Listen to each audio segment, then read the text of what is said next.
దేవుని వాక్య ధ్యానంలోకి వెళ్తున్నాను. బాప్తీసం పొందిన వాళ్ళకి కొన్ని హెచ్చరికలు చెప్తాను, దయచేసి చిత్తగించండి. ఇంకా ఏది మైండ్లోకి రానివ్వకండి, చెప్పే మాటలు జాగ్రత్తగా తీసుకోండి. బాప్తీసము పొందినటువంటి వాళ్ళు జీవితంలో ఒక మంచి నిర్ణయం చేశారు, సరైన తెలివైన పని చేశారు. ఇన్ని దినాలు మీ జీవితంలో మీరు కలిగి ఉన్న సమస్త పాప కల్మషం నుండి విడుదల పొందారు కనుక ఆయన నీకు ఏమాత్రం ఇబ్బంది లేకుండా, ఖర్చు లేకుండా, కష్టం లేకుండా, పడాల్సిన బాధలన్నీ ఆయనే పడి మరణించి తిరిగి లేచి మరి చావుని భయంకరంగా అనుభవించి, చిత్రవదగా అనుభవించి, నీ పాపమంతా మోసి నీకిచ్చిన విలువైన రక్షణ బాప్తిస్మం, నీ ఆత్మరక్షణ. అది శ్రేష్టమైంది, నువ్వు అది పొందుకున్నావు. ఎందుకు నిన్ను ఆయన రక్తంతో కడిగి పరిశుద్ధపరిచాడు అంటే, ఇక మళ్ళా పాప జీవితంలో, పాత జీవితంలో, శాపగ్రస్తమైన బ్రతుకులో కొనసాగటానికి కాదు. క్రొత్త జన్మ అనుభవంలోనికి వచ్చి నూతన సృష్టిగా మారి, ఇంతకుముందు లోకానుసారిగా ఉన్న నువ్వు ఇక నుంచి దేవుని సంబంధిగా, దేవుని మార్గంలో, దేవుని ఆలోచనల్లో, దేవుని ఆరాధనలో, దేవుని నీతిలో, దేవుని భక్తిలో కొనసాగుతావని కోరుకొని నీకు అవకాశం యేసయ్య ఇచ్చాడు. ఈ రక్షణ పొందుకోవడం ఎంత స్పీడ్గా పొందుకుంటారో కొంతమంది దాన్ని పోగొట్టుకోవడానికి కూడా అంతే స్పీడ్గా తిప్పలబడుతుంటారు. నేను చెప్తున్నా, ప్రాణమైన వదులు కానీ ప్రభువుని వదలొద్దు. ప్రాణమైన వదులు కానీ రక్షణ పోగొట్టుకోవద్దు. ఎందుకంటే ప్రభువు ఇచ్చినటువంటి రక్షణ కోల్పోయినవాడు, యేసుక్రీస్తు ప్రభువుని విసర్జించిన వాడు నరకాగ్నికి వెళ్ళిపోతాడు గనుక, ఏ నరకం నుంచి తప్పించుకోవాలని రక్షణలోకి వచ్చారో ఇకెన్నడూ కూడా అందులోనికి వెళ్ళే పరిస్థితి లేకుండా జాగ్రత్తగా మీ సొంత రక్షణను భయముతో, వణుకుతో కొనసాగించుకోండి. నంబర్ 1. నంబర్ 2, క్రొత్త జన్మ అనుభవాన్ని దేవుడు నీకు అనుగ్రహించాడు. పాతవి గతించను, ఇదిగో క్రొత్తవాయను అని రాయబడి ఉంది. కాబట్టి యేసు ప్రభులో రక్షణ పొంది క్రొత్తగా కళ్ళు తెరిచిన నీకు నిజంగానే ఒక క్రొత్త జీవిత అనుభూతిని యేసయ్య తప్పకుండా రుచి చూపిస్తాడు. ఆయనకి సమీపంలోకి నువ్వు వెళ్ళగలిగితే, ఆయన వాక్యాన్ని అనుసరించి నడుచుకుంటూ, ప్రార్థన ద్వారా ఆయనకి సమీపం అవుతూ, పరిశుద్ధుల సహవాసంలో కొనసాగుతూ, దేవభక్తిలో జాగ్రత్తగా నువ్వు ప్రయాణం చేస్తే, ఇంతకు మునుపు నీ జీవితంలో నువ్వు అనుభవించిన ఆ చేదైన అనుభవాలన్నిటినీ తొలగించి ఒక మధురమైన అనుభవాన్ని దేవుడు నీ జీవితంలో నువ్వు అనుభవించడానికి ఆయన చిత్తమైతే నీ కృప చూపుతాడు. ఎందుకంటే నా లైఫ్లో నేను అనుభవించా చేదైన నా జీవిత అనుభవాలన్నిటి నుంచి రక్షణ పొందిన తరువాత ఒక క్రొత్త లోకాన్ని నాకు చూపించాడు, ఒక క్రొత్త జీవితాన్ని నాకు అనుగ్రహించాడు ఆయన. అది నేను ఎన్నిసార్లు చెప్పినా మాటల్లో వర్ణించలేనిది. మీకు కూడా ఆ కృప దేవుడు తప్పకుండా ఇస్తాడు. అసలు యేసయ్యలోకి మన జీవితం ప్రవేశించటమే అయిపోయింది. నెమ్మది గల దినములు ప్రారంభమైనాయి, సమాధానకర దినములు ప్రారంభమైనాయి. అంటే అన్నయ్య, ఇంకా ఏ సమస్యలు రావా, ఏ ఇబ్బందులు రావా, ఏ బాధలు రావా అని మీరు అంటారేమో. ఇప్పుడు సరైన సమాధానం చెప్పేవాడు మనకు తోడై ఉంటే ఎన్ని ఎదురు వస్తే మాత్రం ఏందంట? ఒక్కసారి నాకు చెప్పు. బలవంతుడైన వాడు మనకు తోడై ఉంటే, అరణ్య మార్గంలో మనం వెళ్తున్నామయ్యా, అడవి దారిలో వెళ్తున్నాము. పులులు వస్తాయో, సింహాలు వస్తాయో, ఎలుగుబంట్లు వస్తాయో, ఏనుగులు వస్తాయో, ఖడ్గమృగాలు వస్తాయో, విషసర్పాలు వస్తాయో, కొండ చెరువులు వస్తాయో, త్రాచుపాములు వస్తాయో ఎదురు. ఏదొచ్చినా పడగొట్టే సమర్థుడైన వాడు మనతో కూడా ఉన్నప్పుడు మనకు భయం ఉంటుందా? త్రాచుపాము వచ్చి బుసుమని పడగెత్తితే అలాగ తొక్కేసే బలవంతుడు, ఏనుగు వచ్చి అడ్డం నిలబెడితే ఒక చేత్తో ఏనుగును పక్కకు నెట్టగలిగే బలవంతుడు. ఏమండి, సింహం గర్జించుకుంటూ ఎదురు వస్తే ఆ సింహాన్ని సైతం ఒక మేకపిల్లలాగా చీల్చి పడవేసే బలవంతుడు. ఎలాంటి భయంకర క్రూర మృగం, డైనోసార్ వచ్చినా కూడా ఒక బాతు మెడబట్టుకొని పక్కకేసినట్టు వేయగలిగే బలవంతుడు ఒకడు మనతో కూడా ఉన్నప్పుడు ఇక అరణ్య యాత్రలో మనకి భయం ఉంటుందా? ఉంటుందా? క్రీస్తులోనికి ప్రవేశించిన వాడి అనుభవం అది. అర్థమైందా? ఐగుప్తు విడచిన ఎర్ర సముద్రము అడ్డురానే వచ్చేనే, నీ బాహుబలమే నన్ను దాటించి శత్రువుని కూల్చెనే. ఎంత పెద్ద చెయ్యో ఆయన బాహువు చేత సముద్రాన్ని 2 పాయలు చేశాడు. సముద్రం 2 పాయలు చేసే అంత బలవంతుడు ఆయన. ఇక అంత మించినోడు ఎవరు? ఇంకేం కావాలా? వస్తాయి, క్రూర మృగాలు ఎదురు రావచ్చు అంటే సమస్యలు అనుకోండి. ఇక డైనోసార్ లాంటి సమస్య, ఏనుగు లాంటి సమస్య, సింహం లాంటి సమస్య, ఎలుగుబంటి లాంటి సమస్య, సర్పాల్ లాంటి సమస్యలు ఏవన్నా రాని, నాకు యేసయ్య తోడై ఉన్నాడు, ఆయన కౌగిల్లో నేనున్నాను, ఇక నాకు భయం లేదు. అది నా ఆనంద రహస్యం. ఇన్ని సంవత్సరాలు తెగ ఆనందపడుతున్నాను అంటున్నావు, ఏంట్రా నీ గొడవ అని అడిగితే, మీరు దేనికైనా సమర్థుడైన బలవంతుణ్ణి నేను కనుగొన్నాను, అతనిని నా సొంతం చేసుకున్నా. అది నేను ఆయన వాడినయ్యా, ఆయన నా వాడయ్యాడు. ఇప్పుడు నాతో ఆయన, ఆయనతో నేను కలిసి జర్నీ సాగుతుంది.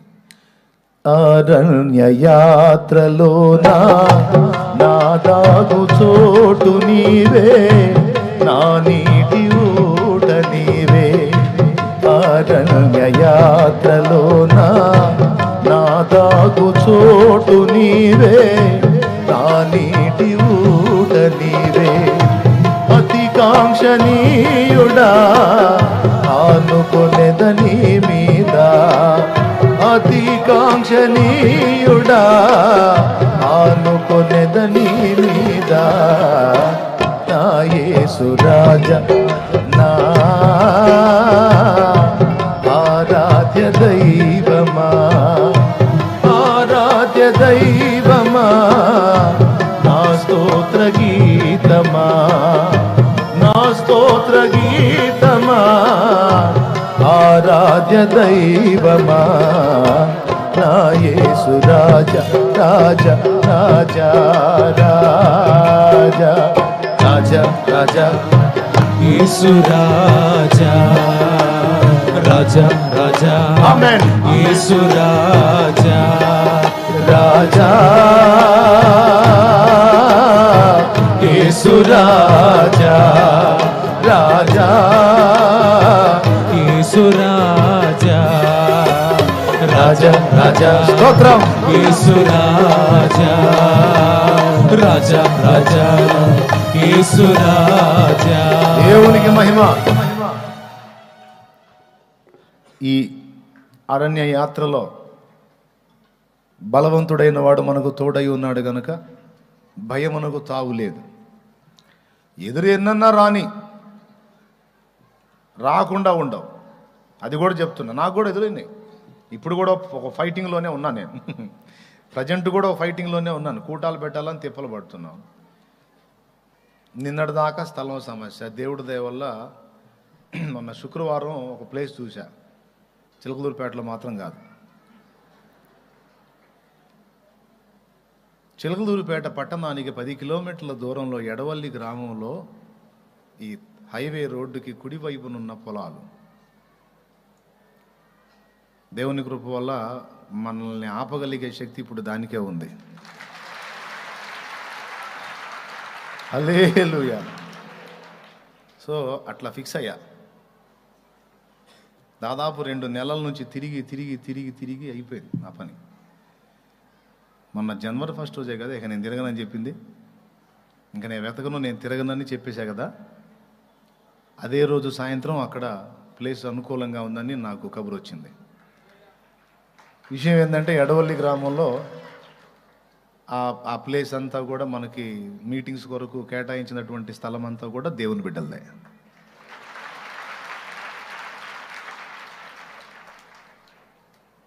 ఆనందం. చప్పట్లు కొట్టారు, బాగానే ఉంది.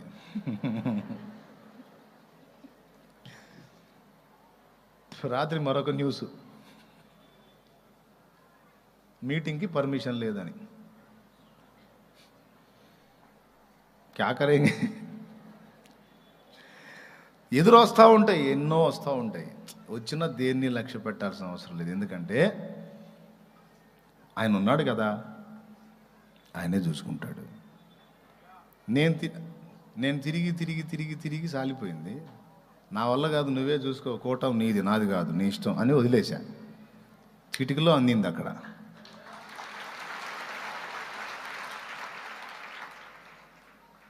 అందింది తడవపోయి మొత్తం క్లీన్ చేయించా. నిన్నంతా అదే పనిలో ఉన్నా, మొత్తం దాదాపు క్లీన్ చేయించా. పాపం ఎక్కడో గుంటూరు ఆటో నగర్లో ఉన్న తమ్ముడిని, ఆ పొక్లైన్ తమ్ముడిని తీసుకొచ్చి మొత్తం నైట్ కూడా అదే వర్క్లో. తర్వాత ఇంటికి వచ్చా, ఇంకా పనులు మొదలు పెట్టాంలే అని. ఫోను ఇట్లా ఒప్పుకోవట్లేదని తెలిసింది అని. దాని గురించి కూడా చింత లేదు. కాస్త టైం ఉంది దేవుని కృపలో, ఇబ్బంది ఏం లేదు.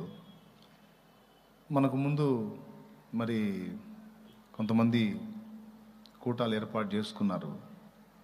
మరి వాళ్ళకి పర్మిషన్ ఇచ్చినప్పుడు మనకు కూడా ఇవ్వాలిగా, అంతే కదా. చూద్దాం ఏం చేస్తాడో, పైన ఆయన ఏం చేస్తాడో, కింద వీళ్ళు ఏం చేస్తాడో చూద్దాం. ఇంకంతే, దేవునికి మహిమ. అయితే జాగ్రత్త కోసం, ప్రజాక్షేమం కోసమే ప్రభుత్వ అధికారులు ఏది చేపట్టినా. కాబట్టి మాస్కులు, శానిటైజర్సు అన్నీ జాగ్రత్తగా మెయింటైన్ చేసుకుంటూ, కనీస దూరాన్ని పాటిస్తూ మీరు కూటమి జరుపుకుంటే మాకేం అభ్యంతరం లేదంటారో, లేకపోతే ఇంత సంఖ్య కంటే ఎక్కువ గ్యాదర్ అవ్వటానికి లేదంటారో.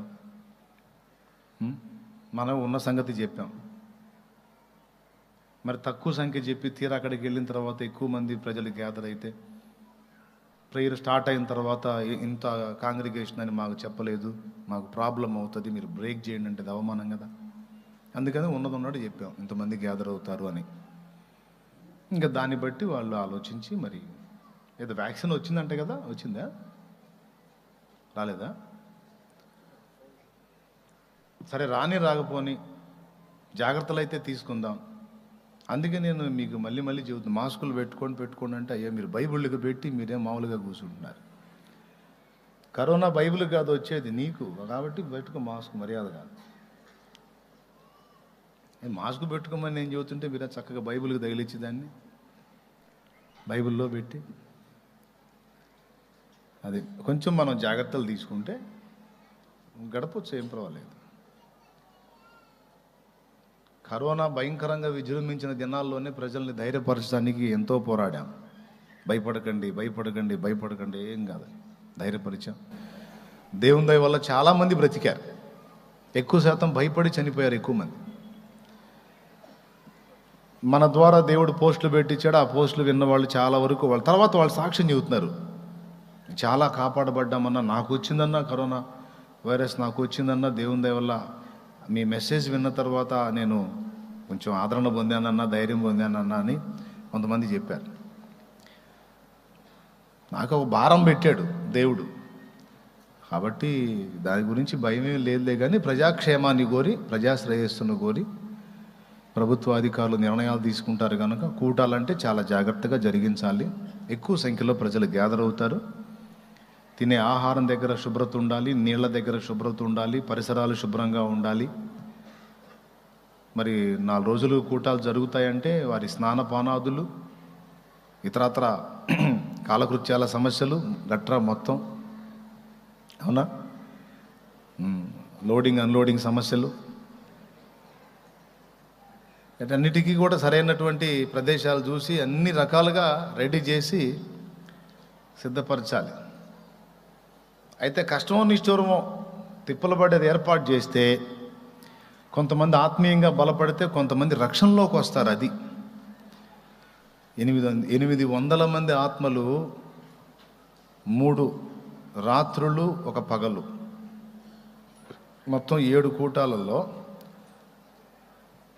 800 మంది ప్రజలు రక్షణలోకి రావటం అంటే నాకెంతో ఆశ్చర్యం, సంతోషం, ఆనందం.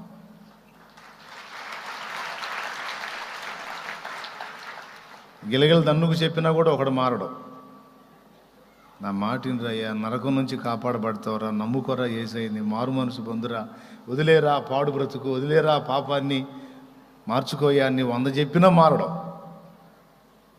అలాంటిది దేవుడు ఆ సభలో వాక్యంలో అందిస్తున్నప్పుడు తాకబడిద్ది, ఏదో ఒక మాట పట్టబడిద్ది. అలాగే వచ్చేసి నాకు యేసయ్య కావాలా, ఈ లోకం వద్దని రక్షణ పొందినోళ్ళు దేవుల్లో నిలబడి ఆత్మీయంగా బలపడి, మరి ఇప్పుడు ఈరోజు నా చేతి కింద సాకారులుగా ఉన్నోళ్ళు కూడా ఉన్నారు. అలాంటి కార్యాలు జరుగుతాయి. అందుకు ఈ తిప్పలు. కూటాలు మీకు మంచి ఆనందం కదా? ఎంతమందికి హ్యాపీ కూటాలు? మస్తు సంతోషం కదా? ఖుషి ఖుషి మే రేతా నై. మీకు బాగుంటుంది, నాకు ఉంటుంది, నాకు కనపడుతుంటుంది. తమిళ సినిమా, తెలుగు సినిమా అయితే అర్థమైంది కానీ తమిళ సినిమా ఏం అర్థం కాదు. కనపడుతూ ఉంటుంది. స్టార్టింగ్ నుంచి మీరు ఇళ్ళకి పోయేటప్పుడు టెన్షనే, తిరిగి వచ్చేటప్పుడు టెన్షనే, సన్నిధిలో కూర్చున్నప్పుడు టెన్షనే, కరెంటు వైర్లు ఎట్లా ఉంటాయో టెన్షను, పురుగు పుట్ర ఏది, విషసర్పాలు ఏది, తేలు పాము ఏది దరిచేరకూడదని ప్రార్థన చేసుకుంటాయా, ప్రయాణాల్లో భద్రతని అయ్యా కరెంటు సమస్య లేకుండా, ఏ విధమైన ఇబ్బంది లేకుండా, బలహీనతలకు గురి కాకుండా, మరి తినే ఆహారం చెడిపోకుండా, మరి విషాహారం కాకుండా, అంతే కదా. తినే ఫుడ్లో తేడా వచ్చిందనుకో అందరూ బయలుదేరతారు. అందుకని అన్ని టెన్షన్సే. అయితే ఎన్నున్నా గుండె ధైర్యం ఏంటంటే ఆయన ఉన్నాడని.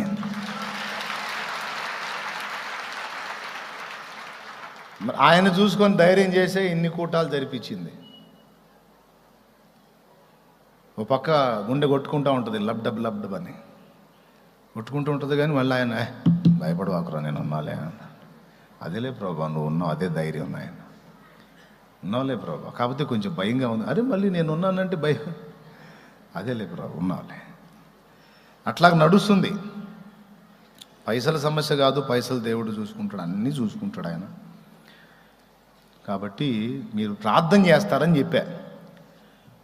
నీ పర్సనల్ లైఫ్లో కావచ్చు, దేవుని సంబంధమైన జీవితంలో, ఆత్మీయ ప్రయాణంలో కావచ్చు, ఎన్నో ఎదురవుతుంటాయి.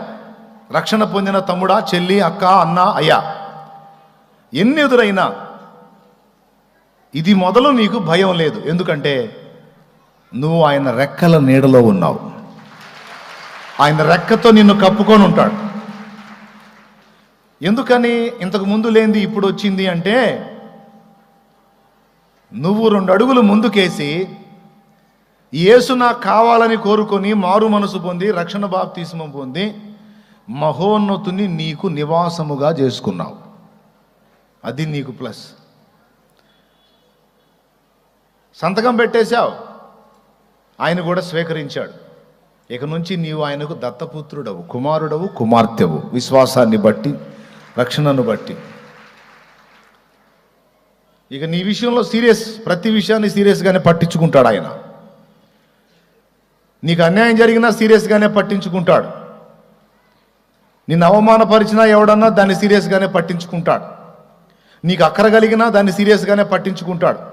నువ్వు బుద్ధి తక్కువ పనులు చేసినా సీరియస్గానే పట్టించుకుంటాడు, ముఖం పగలగొడతాడు. అర్థమైందా? నేనేం చేసినా నడుస్తుందిలే అని అనేదానికి లేదు. చాలాసార్లు చెప్పాను మీకు, బడిలో చేరనంత వరకే పిల్లవాడు ఏ బజార్లు అమ్మటైనా, ఏ చెత్త కుండీలు అమ్మటైనా తిరగడానికి అవకాశం ఉంటుంది. బడిలో చేరిన తరువాత వాడు చెత్త కుండీలతో తిరిగితే ఏమైద్ది? బెత్తం తీసుకొని మాస్టర్ దేవులాడతాడు అన్నమాట. పిల్లలు చెబుతారు, మాస్టర్ అండి ఫలానోడు మన బడిలో చదువుకునేవాడు ఫలానా దగ్గర ఉన్నాడు అంటే, సరే మీరు నేను చెప్పి నేను రాయండి రా, ఇప్పుడే వస్తానని బెత్తం తీసుకొని పోతాడు. పోయి ఒకటి ఇస్తే పరిగెత్తుకుంటూ రావాలా. ఎందుకు కొడుతున్నావు, నన్ను కొట్టే హక్కు నీకెవరిచ్చారు అని అనటానికి లేదు వాడు. ఎందుకంటే వాళ్ళ అమ్మో నాన్నో తీసుకొచ్చి వాడిని అప్పచెప్పి రిజిస్టర్లో పేరు రాయించి మరీ వెళ్తారు. అప్పుడు మాస్టర్కి హక్కు వచ్చింది.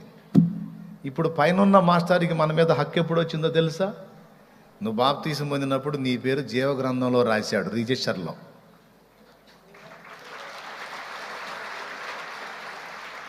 ఇక నేను చెడిపోతాను మొర్రో అని పోయినా లాక్కొస్తా ఉంటాడు. నాకు వద్దు మొర్రో, నేను చెడిపోతా మొర్రో, నేను పాపమే చేస్తా మొర్రో అని నువ్వు పోయినా చొక్కా పట్టుకొని బెత్తంతో 4 బేకైనా సరే తీసుకొచ్చి మళ్ళీ కూర్చోబెడతాడు. అలాగా అంటే అన్న ఇప్పుడు మొత్తం మీద బాప్తీసం పొంది తన్నులు తింటానికి అనమాట అనుకోవాకండి. అంటే ఆయనకి మన మీద ఎంత హక్కు వచ్చిద్దో చెప్తున్నాను నేను. అంతకంటే అదృష్టం ఏముందండి? యేసయ్య అంత సీరియస్ యాక్షన్ మన విషయంలో తీసుకోవడం కంటే మనకు కావాల్సింది ఏంది? లోకాధికారులు పట్టించుకుంటారా అసలు మనల్ని? వాళ్ళు ఈ లోక సంబంధమైన చిన్నపాటి అధికారులే మనల్ని లక్ష్య పెట్టినప్పుడు ఆ సర్వాధికారి మన విషయంలో కన్న తండ్రిలాగా అంత బాధ్యత తీసుకుంటుంటే పండగ చేసుకోవాలి. ఇక మనం రోజు పండుగే. ఎంత ధైర్యం! కాబట్టి రక్షణ పొందిన బిడ్డలారా, మీరు చాలా మంచి పని చేశారు, మీరు అదృష్టవంతులు. నీకు ఆధార్ కార్డు లేకపోయినా అదృష్టవంతుడివే. పరలోకంలో నీకు సభ్యత్వం ఉంది. నీకు సొంత ఇల్లు లేకపోయినా ఇబ్బంది లేదు, నువ్వు అదృష్టవంతుడివే. అంటే ప్లాట్లు ఇస్తున్నారని కాదు, తల ప్లాట్ ఇస్తున్నారని కాదు. ఆ ప్లాట్ నీకు రాకపోయినా నువ్వు అదృష్టవంతుడివే, ఎందుకంటే నీకు పరలోకంలో ప్లాట్ రెడీ అయింది. నేను చెప్పేది జోక్ కాదు. కావాలంటే యోహాను సువార్త 14వ అధ్యాయము 1వ వచనం నుంచి మీరు చూడండి. మీ హృదయములు కలవరపడనీయకుడి, దేవుని యందు విశ్వాసం ఉంచుచున్నారు, నా యందును విశ్వాసం ఉంచండి. నా తండ్రి ఇంట అనేక నివాసములు కలవు, నేను మీ కొరకు స్థలము సిద్ధపరచ వెళ్ళుచున్నాను. నేను వెళ్ళి మీకు ప్లేస్ రెడీ చేసి మళ్ళా వచ్చి మిమ్మల్ని తీసుకొని పోతాను అని సాక్షాత్తు యేసయ్యే చెప్పాడు. హలో, ఇంకొకటి కూడా చెబుతా. కొంతమంది ఇక్కడ బిల్డింగులు చూసుకొని, పొలాలు చూసుకొని, స్థలాలు చూసుకొని, ఏంటి నాకు ఎంత ఉంది, నాకు అంత ఉంది, నాకు అన్ని షేర్లు, నాకు ఎన్ని షేర్లు అని గందరగోళం అయిపోతుంటారు. తమను తాము అదృష్టవంతులంగా పరిచయం చేసుకుంటుంటారు. వాళ్ళు ఎంత అదృష్టవంతులు అని నువ్వు అనుకుంటావు, ఎందుకంటే వాళ్ళకున్నంత నీకు లేదు కాబట్టి. స్తోత్రం. కానీ వాళ్ళకి ఇక్కడ ఎంత ఉన్నా అదంతా వదిలిపెట్టి మొత్తం ఖాళీ చేసి వాళ్ళు వెళ్ళిపోవాలి.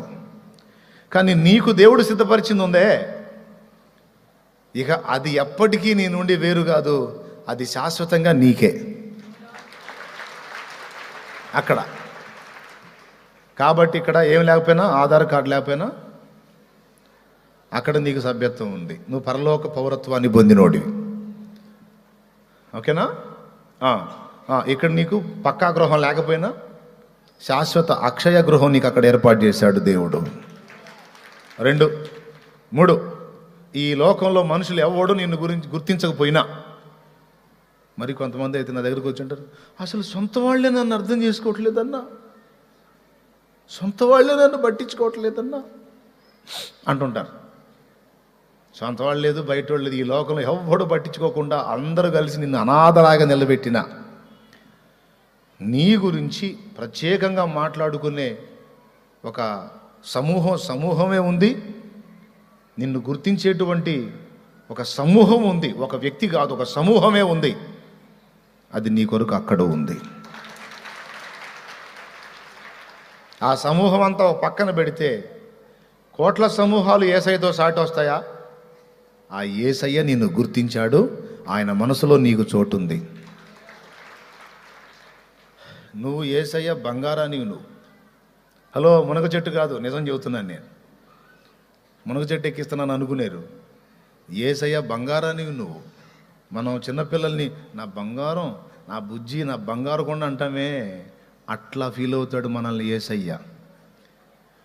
కాళ్ళ క్రింద నలిగిన గాని మల్లె పరిమళం మారేనా, మెలికలిన్ని తిరిగిన గాని బంగారపు వెల తరిగేనా, కాళ్ళ క్రింద నలిగిన గాని మల్లె పరిమళం మారేనా, మెలికలిన్ని తిరిగిన గాని బంగారపు వెల తరిగేనా, మనుషులెంత నవ్విన గాని మనసు గాయపరచిన గాని, మనుషులెంత నవ్విన గాని మనసు గాయపరచిన గాని, యేసు మనసులో నీ స్థానం ఎన్నడైనా మారేనా, ప్రభు నిన్ను వీడేనా, యేసు మనసులో నీ స్థానం ఎన్నడైనా మారేనా, ప్రభు నిన్ను వీడేనా, అనుకున్నావా నిన్ను నీవు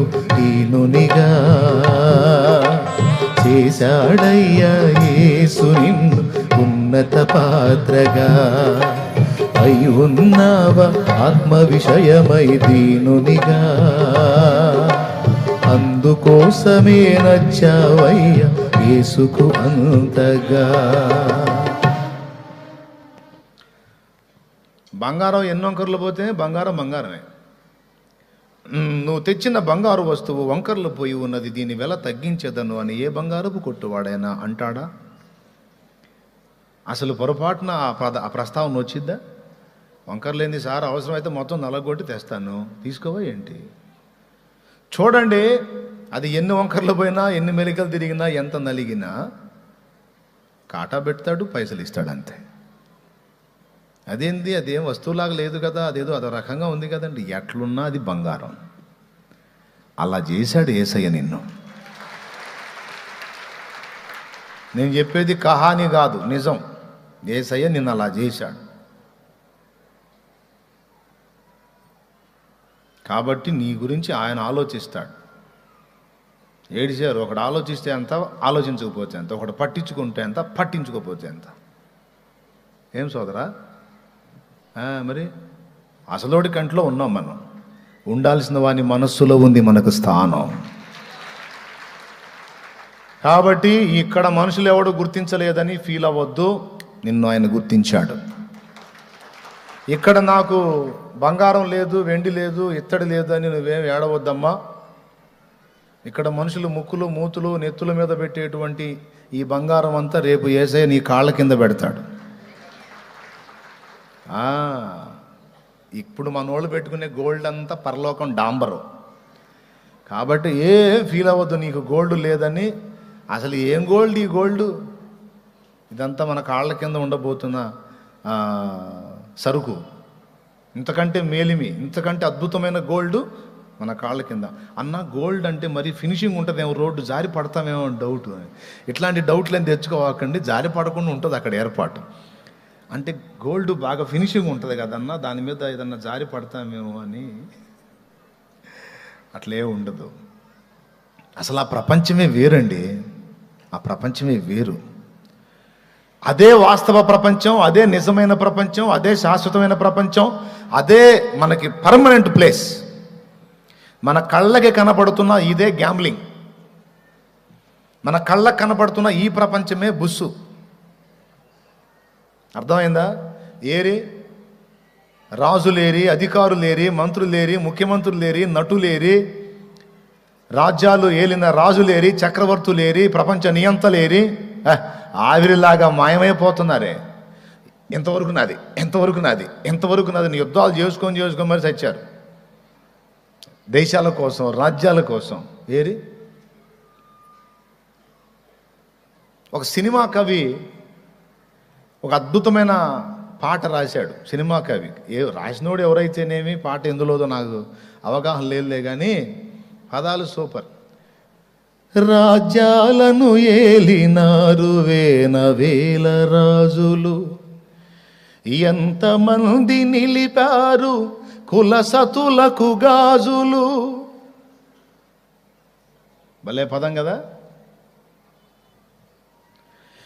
కట్టించిన కోటలు కూలిపోయెను, కట్టించిన మహారాజులు తరలిపోయెను, తరలిపోయెనో.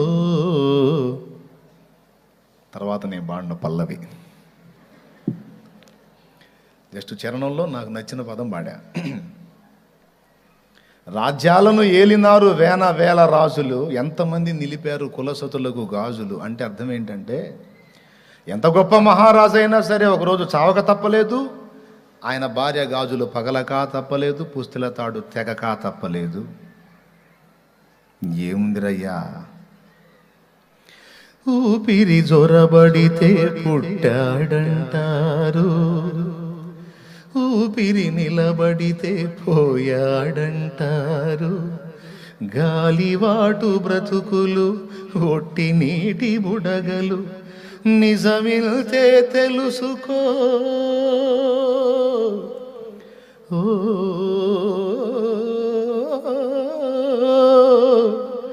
నిజమిల్తే తెలుసుకో, కలత మరచి నిదురపో, కలత మరచి నిదురపో. చరణమే, పల్లవి పాడను. అంతేనా? అసలు ఈ పాడొచ్చా మనం అంటారు ఒక్కొక్కళ్ళు. నేను ఏ పాడాను? నా అంశానికి తగ్గది పాడా.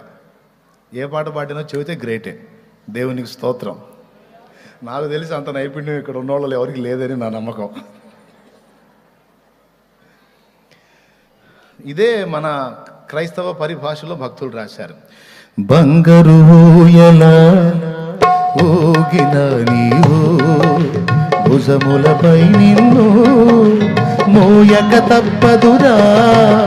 బంగారు ఊయల ఊగిన నీవు, భుజములపై నిన్ను మోయక తప్పదురా. పట్టు పరుపు పైన పొర్లిన నీవు, పట్టు పరుపు పైన పొర్లిన నీవు, మట్టి పరుపులో నిన్ను పెట్టక తప్పదురా. ఏ క్షణమో తెలియదు జీవితాంతం, ఈ క్షణమే చేసుకో యేసుని సొంతం. కన్ను తెరిస్తే వెలుగురా, కన్ను మూస్తే చీకటిరా. నోరు తెరిస్తే శబ్దమురా, నోరు మూస్తే నిశ్శబ్దమురా. ఏ క్షణమో తెలియదు జీవితాంతం, ఈ క్షణమే చేసుకు యేసుని సొంతం. దేవునికి మహిమ. అనే శాలేమన్నయ్య ఇంకంతా పైనేనా అంటే టోటల్గా మాకు విరక్తి బోధిస్తున్నావా? ఇక్కడంతా బూసారా, ఏం ఆశించవాకండి అని. ఎట్లన్నా మరి బతకాలగా, ఉండడానికి నివాసం కావాలి, తినేదానికి తిండి కావాలి, కట్టేదానికి బట్ట కావాలి, ఇవన్నీ కావాలంటే పైసలు కావాలి. ఏందన్నా నువ్వు ఏదో వేదాంతం బోధిస్తున్నట్టున్నావు, వైరాగ్యము. అట్లేం అనుకోవాకండి. ఇక్కడ ఉన్నంత వరకు ఈ నటన సాగాల్సిందే కాబట్టి అన్నీ నడుస్తాయి. అయితే దీని గురించి కూడా చింత లేదు, ఉన్నాడు తోడు. అయితే ఇక్కడ నీకు ఏది అందినా అందకపోయినా, ఏది దక్కినా దక్కకపోయినా దేని గురించి నీవు చింతపడొద్దు. నీకు సమస్తము కూడా అక్కడ సిద్ధపరచబడి ఉన్నవి అని చెప్తున్నాను నేను. ఇంకేంది? ఇంకేం కావాలో చెప్పు. అంతేగా, తిండి కావాలా? ఇక్కడ తిండి సరిగా తినలేకపోయావా? అనుకున్న పదార్థాలు, అందరు తిన్న పదార్థాలు తినలేకపోయావా? దేవుని చిత్తం అయితే ఇక్కడ తినిపించవచ్చు. ఒకవేళ ఇక్కడ తినిపించకపోయినా అక్కడ ఇక నువ్వు ఎన్నడూ ఈ భూమి మీద తినని అద్భుత పదార్థాలు ఎన్నో ఉన్నాయి నీకోసం యేసయ్య దాచిపెట్టినాయి. అందులో ఒక్కటి మాత్రం భూమి మీద ఇశ్రాయేలుకి ఇచ్చాడు, మన్నా తినడానికి, పరలోక ఆహారం. అది కూడా స్వీటే. మళ్ళా పరలోకంలో కూడా స్వీటే నెంబర్ 1 అంట. చూసుకోండి మరి. ఎంత తిన్నా షుగర్ రాదు. అది ఇక్కడ కొంచెం స్వీట్ ఎక్కువ తినాలంటే అన్న షుగరు అంటే షుగర్ లేదు, ఏం లేదు. ఏ సునామాల్లో ఎంతన్నా తిను, షుగర్ రాదు అక్కడ.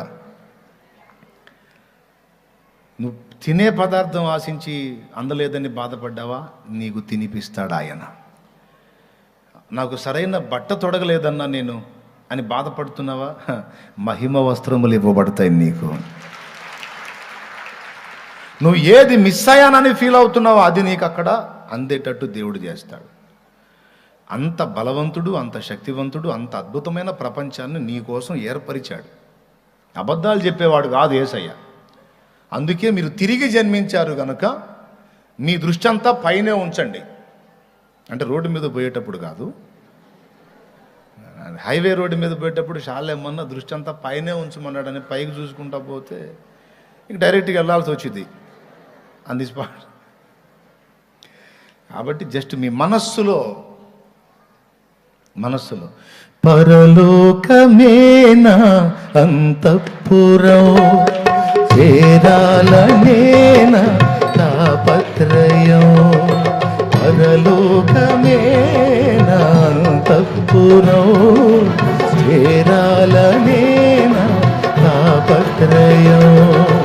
యేసుదేవరా కనికరించవా, దారి చూపవా, యేసుదేవరా కనికరించవా, దారి చూపవా, పరలోకమేనా అంతఃపురం, చేరాలనేనా తాపత్రయం. దేవునికి స్తోత్రం.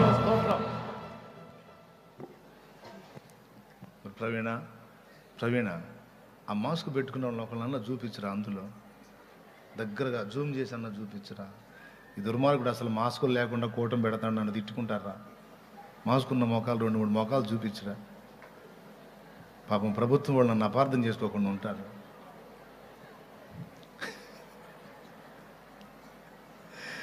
దేవునికి మహిమ.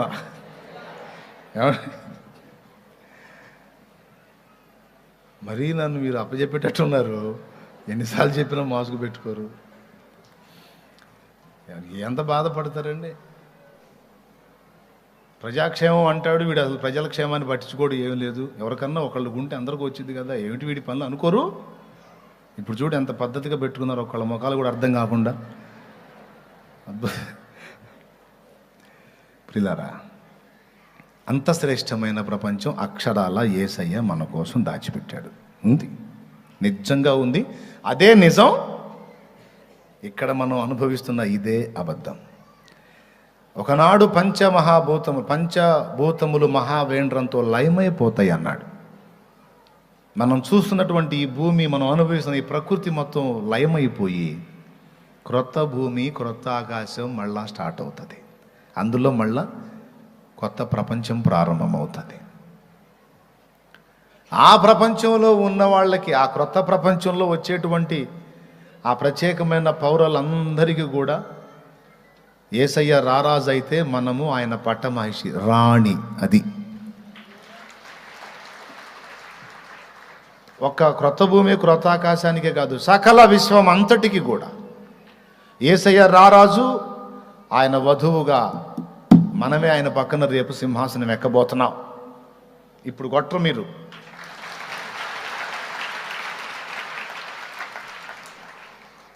అసలు ఇంకా సంతోషం అక్కడికి ఏంటంటే, మనకంటే ముందు పోయిన మన పితరులందరినీ మనం కలుసుకోవచ్చు. దాదాపు అందరినీ. ఏం లేదండి, ఇక్కడ కన్ను మూయగానే మళ్ళీ ఇంకొక ఊర్లో కళ్ళు తెరిచినట్టు ఉంటుంది మనకి. అంతే. అన్న సావు అంటే ఎంత భయంకరంగా ఉంటుందో, గిలగల్లాడతామో వెలవెల్లాడతామో, ఏమవుతుందో, ఎట్టబోతామో ఏమో అని కొంతమందికి భయం. అంటే దేవుని మాటలు చెప్తున్నాయి. దేవుని మాటలు ఏం చెప్తున్నాయంటే, మరణ వేదన అనుభవించిన తరువాత కాస్తో కూస్తో మరణం పొందేటప్పుడు కొద్దో గొప్ప శరీర సంబంధంగా బలహీనతను బట్టి వేదన ఉంటే ఉండొచ్చేమో, కానీ మరణము పొందిన మరుక్షణమే రెప్పపాటు కంటే తక్కువ కాలంలో మన స్థానం మారిపోయిద్ది. ఇక్కడ మరణం అలా పొందగానే మరుక్షణం, ఇక్కడ కళ్ళు అలా ముయ్యగానే మరుక్షణం యేసయ్య ముందే కళ్ళు తెరుస్తాం. నేను వెడలిపోయి క్రీస్తుతో కూడా ఉండవలెనని మిగుల ఆశగా ఉన్నదన్నాడు పౌలు. అంటే ఆ సౌకర్యం ఉంది. మళ్ళా మనం కళ్ళు ముయ్యగానే మనల్ని సినిమాలో చూపించినట్టు ఇద్దరు వచ్చి టండరడండరడా టండరడండరడా టాంటడా అని చెప్పని పైకి మేఘాల్లో లేపుకొని వెళ్ళేదే ఉండదు. అర్థమైందా? ఇక్కడ కన్ను మూయటం, అక్కడ కళ్ళు తెరవటం. ఒక్కసారి ప్రపంచం మారిపోయింది అంతే. ఈ వేదనామయమైన ప్రపంచంలో నుండి కన్ను మూసి ఒక ఆనందమయమైన ప్రపంచంలో కళ్ళు తెరుస్తాం.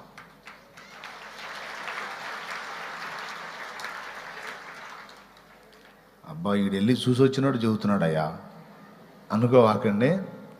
బైబిల్ని ఆధారం చేసుకొని చెబుతున్నాను. పాతాళంలో వెళ్ళేవాడికి కూడా అంతే.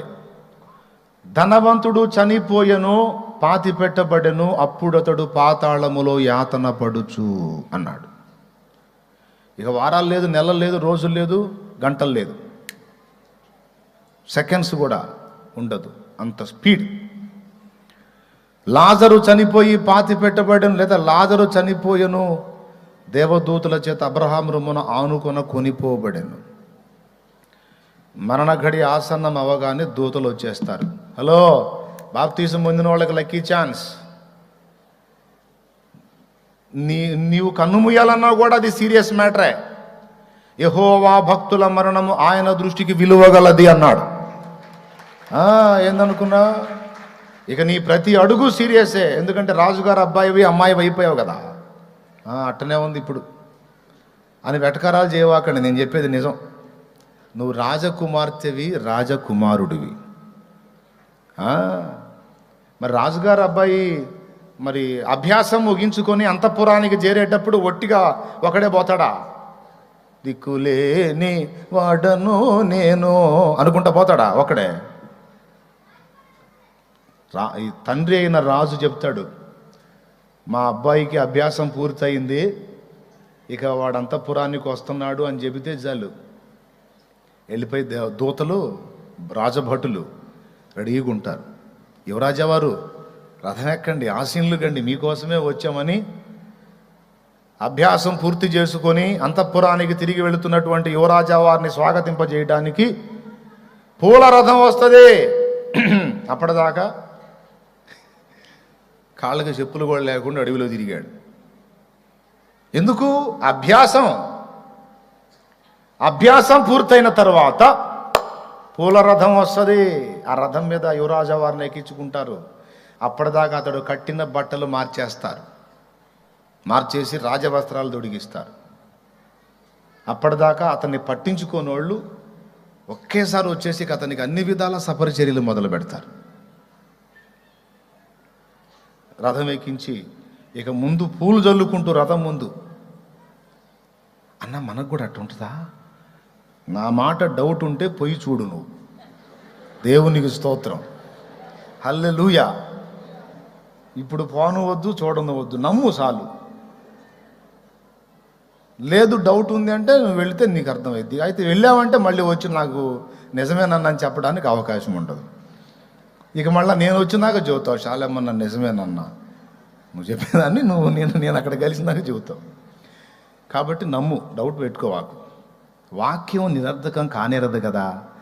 లాజరు చనిపోయేను, దేవదూతల చేత అబ్రహాము రొమ్మున ఆనుకొన కొనిపోబడెను. అది రక్షణ ఎరిగినటువంటి వానికి, మారు మనసు పొందిన వానికి దేవుడిచ్చిన ఆధిక్యత. ఎన్నిసార్లు చెప్పినా వినకుండా, మారు మనసు పొందకుండా దేవుడిచ్చిన అవకాశం తిరస్కరించి ఆయన ఇచ్చిన రక్షణానుభవంలోనికి రానివాడి గతి ఏమైందంటే పాతాళానికి వెళ్తాడు. గుటగుటలాడుతూ ఉంటాడు మంచంలో. అందరూ చుట్టూ చేరి సంతాప సూచికంగా జాగ్రత్తగా బో అన్నట్టు మొఖాలు విషన్న వదనాలు పెడతారు. అర్థమైందా? పోయిన తర్వాత మంచి లాంఛనాలతో అంత్యక్రియలు జరిగిస్తారు. ఈ తంతి అసలు చూడడు అతను. అతని శవాన్ని పాతి పెట్టేది కూడా వానికి తెలియదు. ఎందుకంటే వెళ్ళిపోతాడు ఆన్ ది స్పాట్. ఇక్కడ కన్ను మూసిన మరుక్షణం పాతాళ దూతల చేత అగ్నిగుండానికి కొనిపోబడతాడు.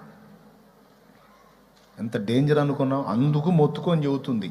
తన్నినా, తిట్టినా, దూషించినా, ఊసినా, దుర్మార్గాలు చేసి చంపుతున్నా ప్రాణాలకు తెగించేందుకు చెప్తున్నామంటే అంత భయంకరమైన వేదనామయమైన స్థానం. నీకోసం నోరు తెరుచుకోనుందే పాతాళం. రారా రా రామ్మా రా అని దానిలో పడకుండా తప్పించుకుంటారనే మొత్తుకొని చెబుతుంటే ఒక్కొక్కళ్ళు ఏ మెలికలు తిరుగుతారో రక్షణ బంధం అంటే.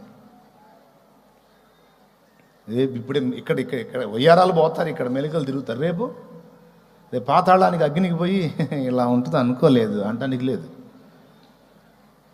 కాబట్టి నా ప్రియ దేవుని బిడ్డలారా, రక్షణ పొందిన వారలారా, మీరు ధన్యులు. మీ కొరకు దూతలు పంపబడతారు. నీకు అర్థమవుతానే ఉంటుంది, వాళ్ళు వచ్చి నిలిచింది నీకు అర్థమవుతుంది. మీరు గమనించండి, యేసు ప్రభు నమ్మి ప్రభు దగ్గరికి వెళ్తున్నటువంటి వాళ్ళ సమీపంలో కొంతమంది నేను చూశాను. కొంతమంది వాళ్ళకి అందిన ప్రత్యక్షతను బట్టి చెప్పారు కూడా. తెల్లని వస్త్రాలు ధరించిన వ్యక్తులు ఇదిగో నా ఎదుట నిలిచున్నారు. ఏల్చూరు ప్రాంతంలో కృపాశేఖర్ అని దైవజనుడు నిద్రించాడు కొన్ని సంవత్సరాల క్రిందట. తన కుటుంబం తప్పించి మిగిలిన బంధువర్గం అంతా అన్యులే, కరడుగట్టిన విగ్రహారాధికులు వాళ్ళు. ఈ అబ్బాయి రక్షణలోకి వచ్చాడు, దేవుని కృపలో కొంత సేవ చేశాడు. దేవుని సమయం ఆసన్నమైంది, తనను తీసుకున్నాడు దేవుడు. తీసుకోబోయేటప్పుడు తను అప్పటిదాకా పడి ఉన్న బెడ్ మీద నుంచి కనీసం మాట్లాడే ఓపిక కూడా లేని ఆ అబ్బాయి, ఆ తమ్ముడు భార్య బిడ్డలు కూడా ఉన్నారు, సడన్గా లేచి కూర్చొని తల్లికి భార్యకి చెప్తున్నాడట, అమ్మా నాకు సమయం ఆసన్నమైంది, యేసయ్య పిలుస్తున్నాడు, నేను వెళ్తాను. నేను వెళ్ళానని మీరు దుఃఖపడి కృంగిపోకండి, సేవ ఆపకండి, పరిచర్య జరిగించండి. నన్ను ప్రేమించిన ఫలానా ఫలానా ఫలానా అని చిలకలూరిపేట శాలేమన్నోళ్ళు కూడా చెప్పండి, నన్ను ఎంతో ప్రేమించి నా కోసం ప్రార్థించారు. మరి ప్రభు సమయం అవుతుంది, నేను వెళ్ళాలి అని తల్లితో భార్యతో మాట్లాడి చెప్పి బెడ్ మీద పడి కన్ను మూశాడు.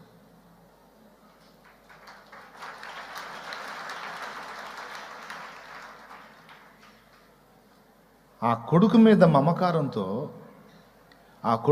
మమకారంతో తల్లి అయ్యా అని తర్వాత కదిలిచ్చి చూశారు, లేదిక చెప్పాడు, కన్ను మూశాడు, ఇంకంతే. ఎంత ఆశ్చర్యం. తర్వాత తల్లి ఆ అబ్బాయి అలా కన్ను మూయగానే అర్థమైపోయింది నిద్రించాడని.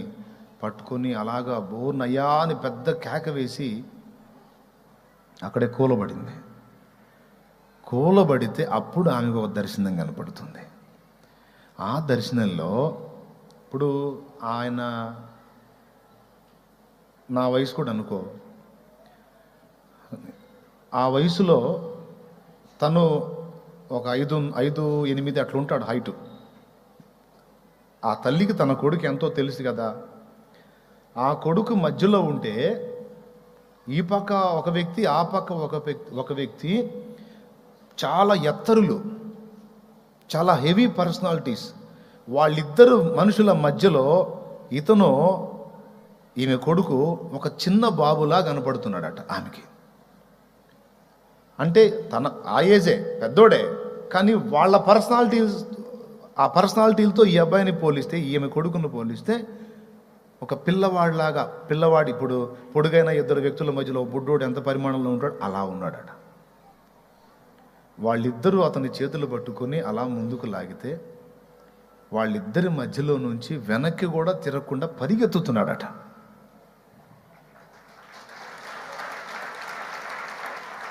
ఎట్లా పరిగెత్తుతున్నాడో తెలుసా? 4-5 సంవత్సరాలు హాస్టల్లో ఉండి నాన్నని అమ్మని చూడడానికి ముఖం వాచి ఎదురు చూసి ఎప్పుడు ఈ హాస్టల్ నుండి విడుదల, ఎప్పుడు నాకు ఈ బందీఖానా నుండి విడుదల అని పరితపించిన ఒక చిన్నవాడికి సడన్గా విడుదల వచ్చేసి గేట్ ఓపెన్ చేసేసి, నువ్వు వెళ్ళటానికి నీకు అనుమతి లభించింది, ఇదిగో నీ కోసం బయట నీ తల్లిదండ్రి ఉన్నారు అంటే ఇక వాడు ఏమన్నా పట్టించుకుంటాడా? దేన్ని పట్టించుకోడు. అలాగా మీ అమ్మా నాన్న అలా బయట ఉన్నారు బాబు అంటే ఏమీ పట్టించుకోడు, ఎవరు పిలిచినా పలకడు. అలాగ పరిగెత్తుకుంటా తన తండ్రి యొద్దకు వెళ్ళి అమాంతం హత్తుకోవటానికి ఆ చిన్నవాడి మనసు ఎంత కొట్టుకుంటుందో, ఎంత వేగంగా పరిగెత్తుతాడో, ప్రభువుని కలుసుకోవటానికి చిన్నవాడు అంత వేగంగా పరిగెత్తుతున్నాడట.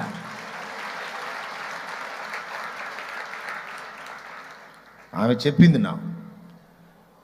ఆ దర్శనం అలా కనబడింది. ఇక ఆమె ఏడవటం మానేసింది. ఇక నింపాదిగా ఉంది, ప్రశాంతంగా ఉంది. ఆమె బంధుజనం అంతా వచ్చారు. ఏం చేశాడు? ఆయన సేవ కూడా చేశాడుగా. ఏం బతికిచ్చాడు? అది ఇదని తలా ఒక మాట మాట్లాడటం మొదలుపెట్టారు. అప్పుడు పెద్ద స్వరంతో ఆమె అనటం నేను విన్నా, అమ్మా నీకు నమస్కారం చేస్తాను, దయచేసి మీరు చూడటానికి వచ్చారు, చూసి వెళ్ళండి మీకు ఇష్టం ఉంటే. నా యేసయ్యను ఒక్క మాట కూడా అనొద్దు. ఎందుకంటే నా బిడ్డకి ఇచ్చిన ఆయుష్కాలము అంతవరకు, అంతకు మించి ఉంటే వాని పరిస్థితి ఏంటో ఆయనకు తెలుసు కానీ మీకు తెలియదు. ఎవరు ఎంతవరకు భూమి మీద ఉండాలో, ఎవరు ఎప్పుడు ఇక్కడి నుంచి పక్కకి వెళ్ళాలో ఆయనకు తెలుసు. వాడికి దేవుడు చూపించాడు పిలుపును గురించి. వాడు వెళ్ళటం నాకు చూపించాడు. నా బిడ్డ ఎక్కడికో ఏదో అయిపోలేదు, దేవదూతల చేత ప్రభువునొద్దకు కొనిపోబడ్డాడు. నేను సాక్షిని, నేనే చూశాను. కన్న తల్లిని 9 మాసాలు మోసి కన్నాను. ఈ చేతులతో వాడికి సమస్తము శుభ్రపరిచి సంవత్సరాలు వాడికి ఊడిగం చేసిన నేనే సాక్ష్యం ఇస్తుంటే ఇంకా మీకు బాధ ఏంది? నాకు లేదు చింత. ఈరోజో రేపో నేను కూడా వాని దగ్గరికి చేరతాను, నాకు బాధ లేదు. ఒక్క మాట కూడా నా బిడ్డను అనొద్దమ్మా, యేసయ్యను అనొద్దమ్మా అని ఆమె అంటున్నాను. ఎంత ఆనందం వేసిందంటే, నేను వెళ్ళి ఆ కార్యక్రమానికి, నా ప్రియ దేవుని బిడ్డలారా, ఎందుకు ఈ మాట చెప్తున్నానంటే, మనం ఈ లోకాన్ని వదలాలన్నా కూడా అంత తేలికైన విషయం కాదు. దేవదూతలు నియమించబడతారు నిన్ను తీసుకెళ్ళడానికి. రక్షణ పొందిన వాడికి దక్కే ధన్యతలు ఇవి. ఏమేమిటి అంటే, దేవుని గ్రంథములో పేరు లిఖితం అయిపోయింది. ఇక మన విషయంలో దేవుడు పట్టించుకుంటాడు. ఇక నీకు కావాల్సిన సమస్త సరంజామాన్ని రెడీ చేసి పెడతాడు. ఎందుకంటే నువ్వు ఆయన కుమార్తె అయ్యావు, ఆయన కుమారుడు అయిపోయావు గనుక నీ విషయంలో ఆయన పట్టించుకుంటాడు అన్నీ. ఎన్నన్నా ఎదుర్రాని బలవంతుడు నీకు తోడై ఉన్నాడు గనుక భయము లేదు. ఎందుకు? గాఢంధకారపు లోయలలో నేను సంచరించిన దేనికి భయపడను. గాఢంధకారపు లోయలలో నేను సంచరించిన దేనికి భయపడను. కర్రయు నీ దండమును అనుదినం అనుక్షణం కాపాడునే. నీ దుడ్డు కర్రయు నీ దండమును అనుదినం అనుక్షణం కాపాడునే. ఆనందమే పరమానందమే ఆశ్రయపురమైన యేసయ్యా నీలో. వరుసగా చెప్పుకుందాం. మొట్టమొదట ఏం చెప్పాను? రక్షణ పొందిన వానికి బలవంతుడగు వాడు తోడై ఉన్నాడు, ఇక భయం లేదు. యాత్ర సుఖంగా ఉంటుందని చెప్పలా. హలో, ఈ పాయింట్ మిస్ అవ్వద్దు. దేవుడు సుఖవంతమైన ప్రయాణాన్ని మనకు చెప్పలా, వాగ్దానం చేయాలా. అద్భుతమైన రమ్యమైన మహిమగల గమ్యాన్ని వాగ్దానం చేశాడు. మళ్ళీ చెప్పేదా? అర్థమైందా? ప్రయాణం హాయిగా సుఖంగా ఏ నొప్పి లేకుండా ఎంజాయ్గా ఉంటుందని చెప్పలా. అర్థమైందా? కొంచెం అటు ఒత్తిడి జరిగినా ఇటు ఒత్తిడి జరిగినా, కొంచెం వెనకబడ్డా కొంచెం ముందుకు పడ్డా, ప్రయాణం కొంచెం ఇబ్బందికరంగానే ఉన్నా దాని ముగింపు గమ్యం మాత్రం ఆశీర్వాదకరమైన స్థానం. నీకు ప్రయాణం సుఖంగా కావాలా లేకపోతే అద్భుత గమ్యం కావాలా? అద్భుత గమ్యమే కావాలన్నా ప్రయాణం అగసాట్లైనా పర్వాలేదు అన్నోళ్ళు చేతులు ఎత్తండి. కొంతమంది చేతులు ఎత్తలా. అందరూ చేతులు ఎత్తారు దాదాపు. ఎవరో అర్థం కాని వాళ్ళు చేతులు ఎత్తలా. ప్రయాణం అగసాట్లు మారి ప్రయాణమైనా పర్వాలేదా? అగసాట్లైనా పర్లేదా? గట్టిగా చెప్పండి. అయితే వా, ఇంకేం మరి. గమ్యం మంచి గమ్యం. లేదన్నా గమ్యం ఎట్టనన్నా తగలబడిని, ప్రయాణం బాగుండాలా, నాకేం నొప్పి తగలకూడదంటే విశాల మార్గం, లోక మార్గం, ఏమైనా చేసుకో, ఎట్టనన్నా ఊరేగు. అప్పులు గొప్పగా చెయ్యొచ్చండి, అసలుకు ఎసరే పెట్టొచ్చండి, పీపాలెన్నో తాగొచ్చండి, పాపాలెన్నో చెయ్యొచ్చండి, పాదదేవుడు పట్టిన తప్పులు ఒప్పుల కుప్పలు చేస్తాడండి, కొత్త దేవుని కొలిచిన వాడికి కొదవే లేదండి అంటాడు సైతానుగాడు. ఇక ఏ నొప్పి ఉండదు, ఏ బాధ ఉండదు, ఏమైనా చేసుకో, ఎట్లనన్నా ఊరేగు, హ్యాపీ. అలాంటి ప్రయాణం కావాలా? అయితే ప్రయాణం సుఖవంతమే, కానీ ముగింపు గమ్యం మాత్రం నరకాగ్ని. చప్పట్లు కొట్టారు.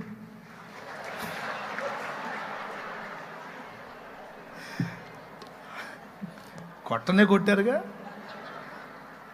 సరే కానివ్వండి. దేవునికి మహిమ కలుగును గాక. హల్లెలూయా. మనది ప్రయాణం, మన ప్రయాణం పసికెర్లోడి కూడా ఉండవు అన్ని పత్యాలు. అది చూడొద్దు, ఇది చూడొద్దు, అది చేయొద్దు, అరే బారుగా ఆంక్షలేనాయే. యేసయ్య నిన్ను వెన్నంటగానే ఆజ్ఞల మార్గము కనిపించెనే, యేసయ్య నిన్ను వెన్నంటగానే ఆజ్ఞల మార్గము కనిపించెనే, నీవు నన్ను నడిపించగలవు, నేను నడువవలసిన త్రోవలో, నీవు నన్ను నడిపించగలవు, నేను నడువవలసిన త్రోవలో. సుగుణాల సంపన్నుడా, స్తుతి గానాల వారసుడా, జీవింతును నిత్యము నీ నీడలో, ఆస్వాదింతును నీ మాటల మకరందము, జీవింతును నిత్యము నీ నీడలో, ఆస్వాదింతును నీ మాటల మకరందము. దేవునికి మహిమ. ఏ శైలిలో ఉంటే ఎట్టబడితే అట్ట బతకనీడు. నోరు జారి బూతు మాట అనుభవావు అనుకో, హాయ్ తప్పు అనకూడదు అంటాడు. అనకూడదు ప్రభా, సరే. బుద్ధి తక్కువగా ఎక్కడన్నా కక్కుర్తిపడి ఏదన్నా ముసుగు వ్యవహారం చేయబోయావనుకో, హాయ్ తప్పు, నువ్వు చేయకూడదు, నువ్వు పరలోకం చేయకూడదా ప్రభా, సరేలే. కోపం వచ్చి ఎవరన్నా తిట్టిన వాళ్ళని చేయెత్తే అనుకో, హాయ్ నువ్వు కొట్టకూడదు ప్రభా, సరేలే. నిన్ను వల్ల నీ పొరుగు అని ప్రేమించు, నన్ను ప్రేమించు రెండేగా నువ్వు చెప్పింది, రెండేగా నువ్వు చెప్పింది. ఏంది అసలు ఏది చేయకూడదని ఇలాగ నన్ను బెండ్ చేస్తున్నావేంటి? నువ్వు ఎట్లా చేస్తావురా? నువ్వు నా బిడ్డవైతే ఎట్లా చేస్తావు తల్లి? నువ్వు వాళ్ళలాగా వీళ్ళలాగా, నువ్వు నా సంబంధి అయితే అట్లా వచ్చింది ఆ చిక్కు. ఇప్పుడు అగసాట్లు ఎందుకు వచ్చినాయి అనుకున్నావు? రాజుగారి బిడ్డవైనందుకు వచ్చినాయి. అందరిలాగా రాజుగారి బిడ్డ ప్రవర్తిస్తే కరెక్ట్ కాదు కదా.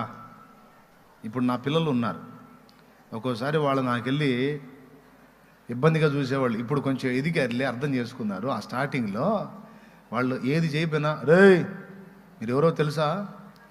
తెలుసు.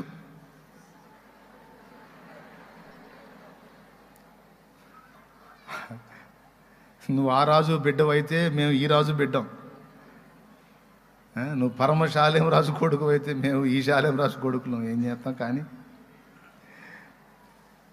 కరెక్టే కదా. ఇప్పుడు అందరిలాగా నా పిల్లలు వేషాలు వేయొచ్చా? అందరిలాగా నా పిల్లలు పిచ్చి చేష్టలు చేయొచ్చా? చేస్తే అవమానం ఎవరికి? అస్సలు నోటో నాలుగు లేదమ్మా. కాదు చెప్పండి అమ్మ, అవమానం ఎవరికి? మరి ఆ ముక్క చెప్పరే. కాబట్టి ఇప్పుడు నా కోసమైన వాళ్ళు అన్ని కంట్రోల్ చేసుకొని కూర్చోవాలి యేసు నామములో. హల్లెలూయా. నా విషయంలో నన్ను అభ్యంతరపరచకుండా నా చిన్న పిల్లలే నడుచుకున్నప్పుడు ఆయన సంతానమై ఉన్నందున మనం ఆయనను అభ్యంతరపరచకుండాన్నట్లు మనము కూడా జాగ్రత్తగా నడుచుకోవాలి. నీ కొడుకు చెడిపోయిన పనులు చేస్తే ఎట్ట ఫీల్ అవుతావు? ఏదో ఒకసారి ఆ డైలాగ్ చెప్పు.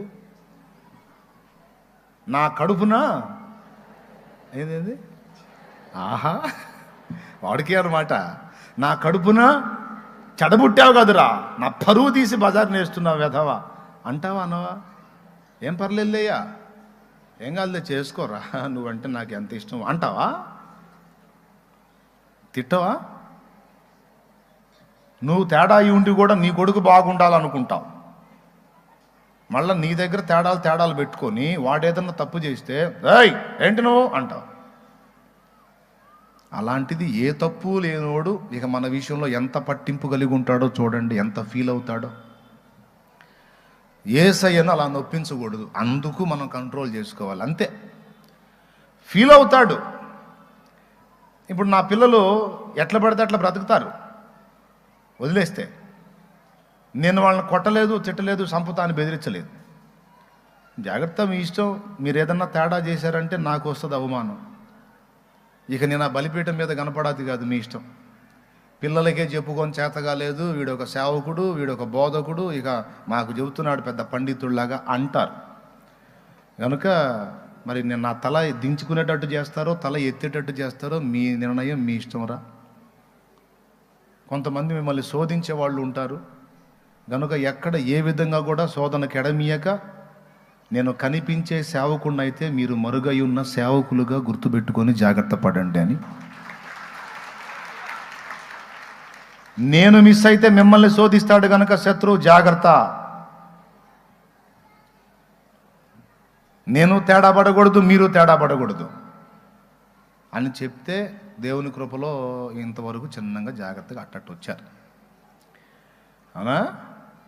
నేను కొట్లా, తిట్టలా, గొంతు మీద కత్తి పెట్టి బెదిరించలా, ఉన్న వాస్తవం చెప్పాను. యేసయ్య కూడా అంతే చెప్తున్నాడు. ఇప్పుడు ఎవరికి చెప్తున్నాడు? రక్షణ అనుభవంలోకి వచ్చిన వాళ్ళకి చెప్తున్నాడు. వరుసగా చెప్పుకుందాం. మొట్టమొదటిది, బలవంతుడను నీకు తోడై ఉన్నాను. రక్షణ పొందినవాడు. రక్షణ పొందిన వ్యక్తికి రెండవ ఆధిక్యత, గ్రంథములో పేరు లిఖితమైంది. దేవుని జీవ గ్రంథంలో నీ పేరు రాయబడింది. 2, ఏమని రాయబడిందో తెలుసా?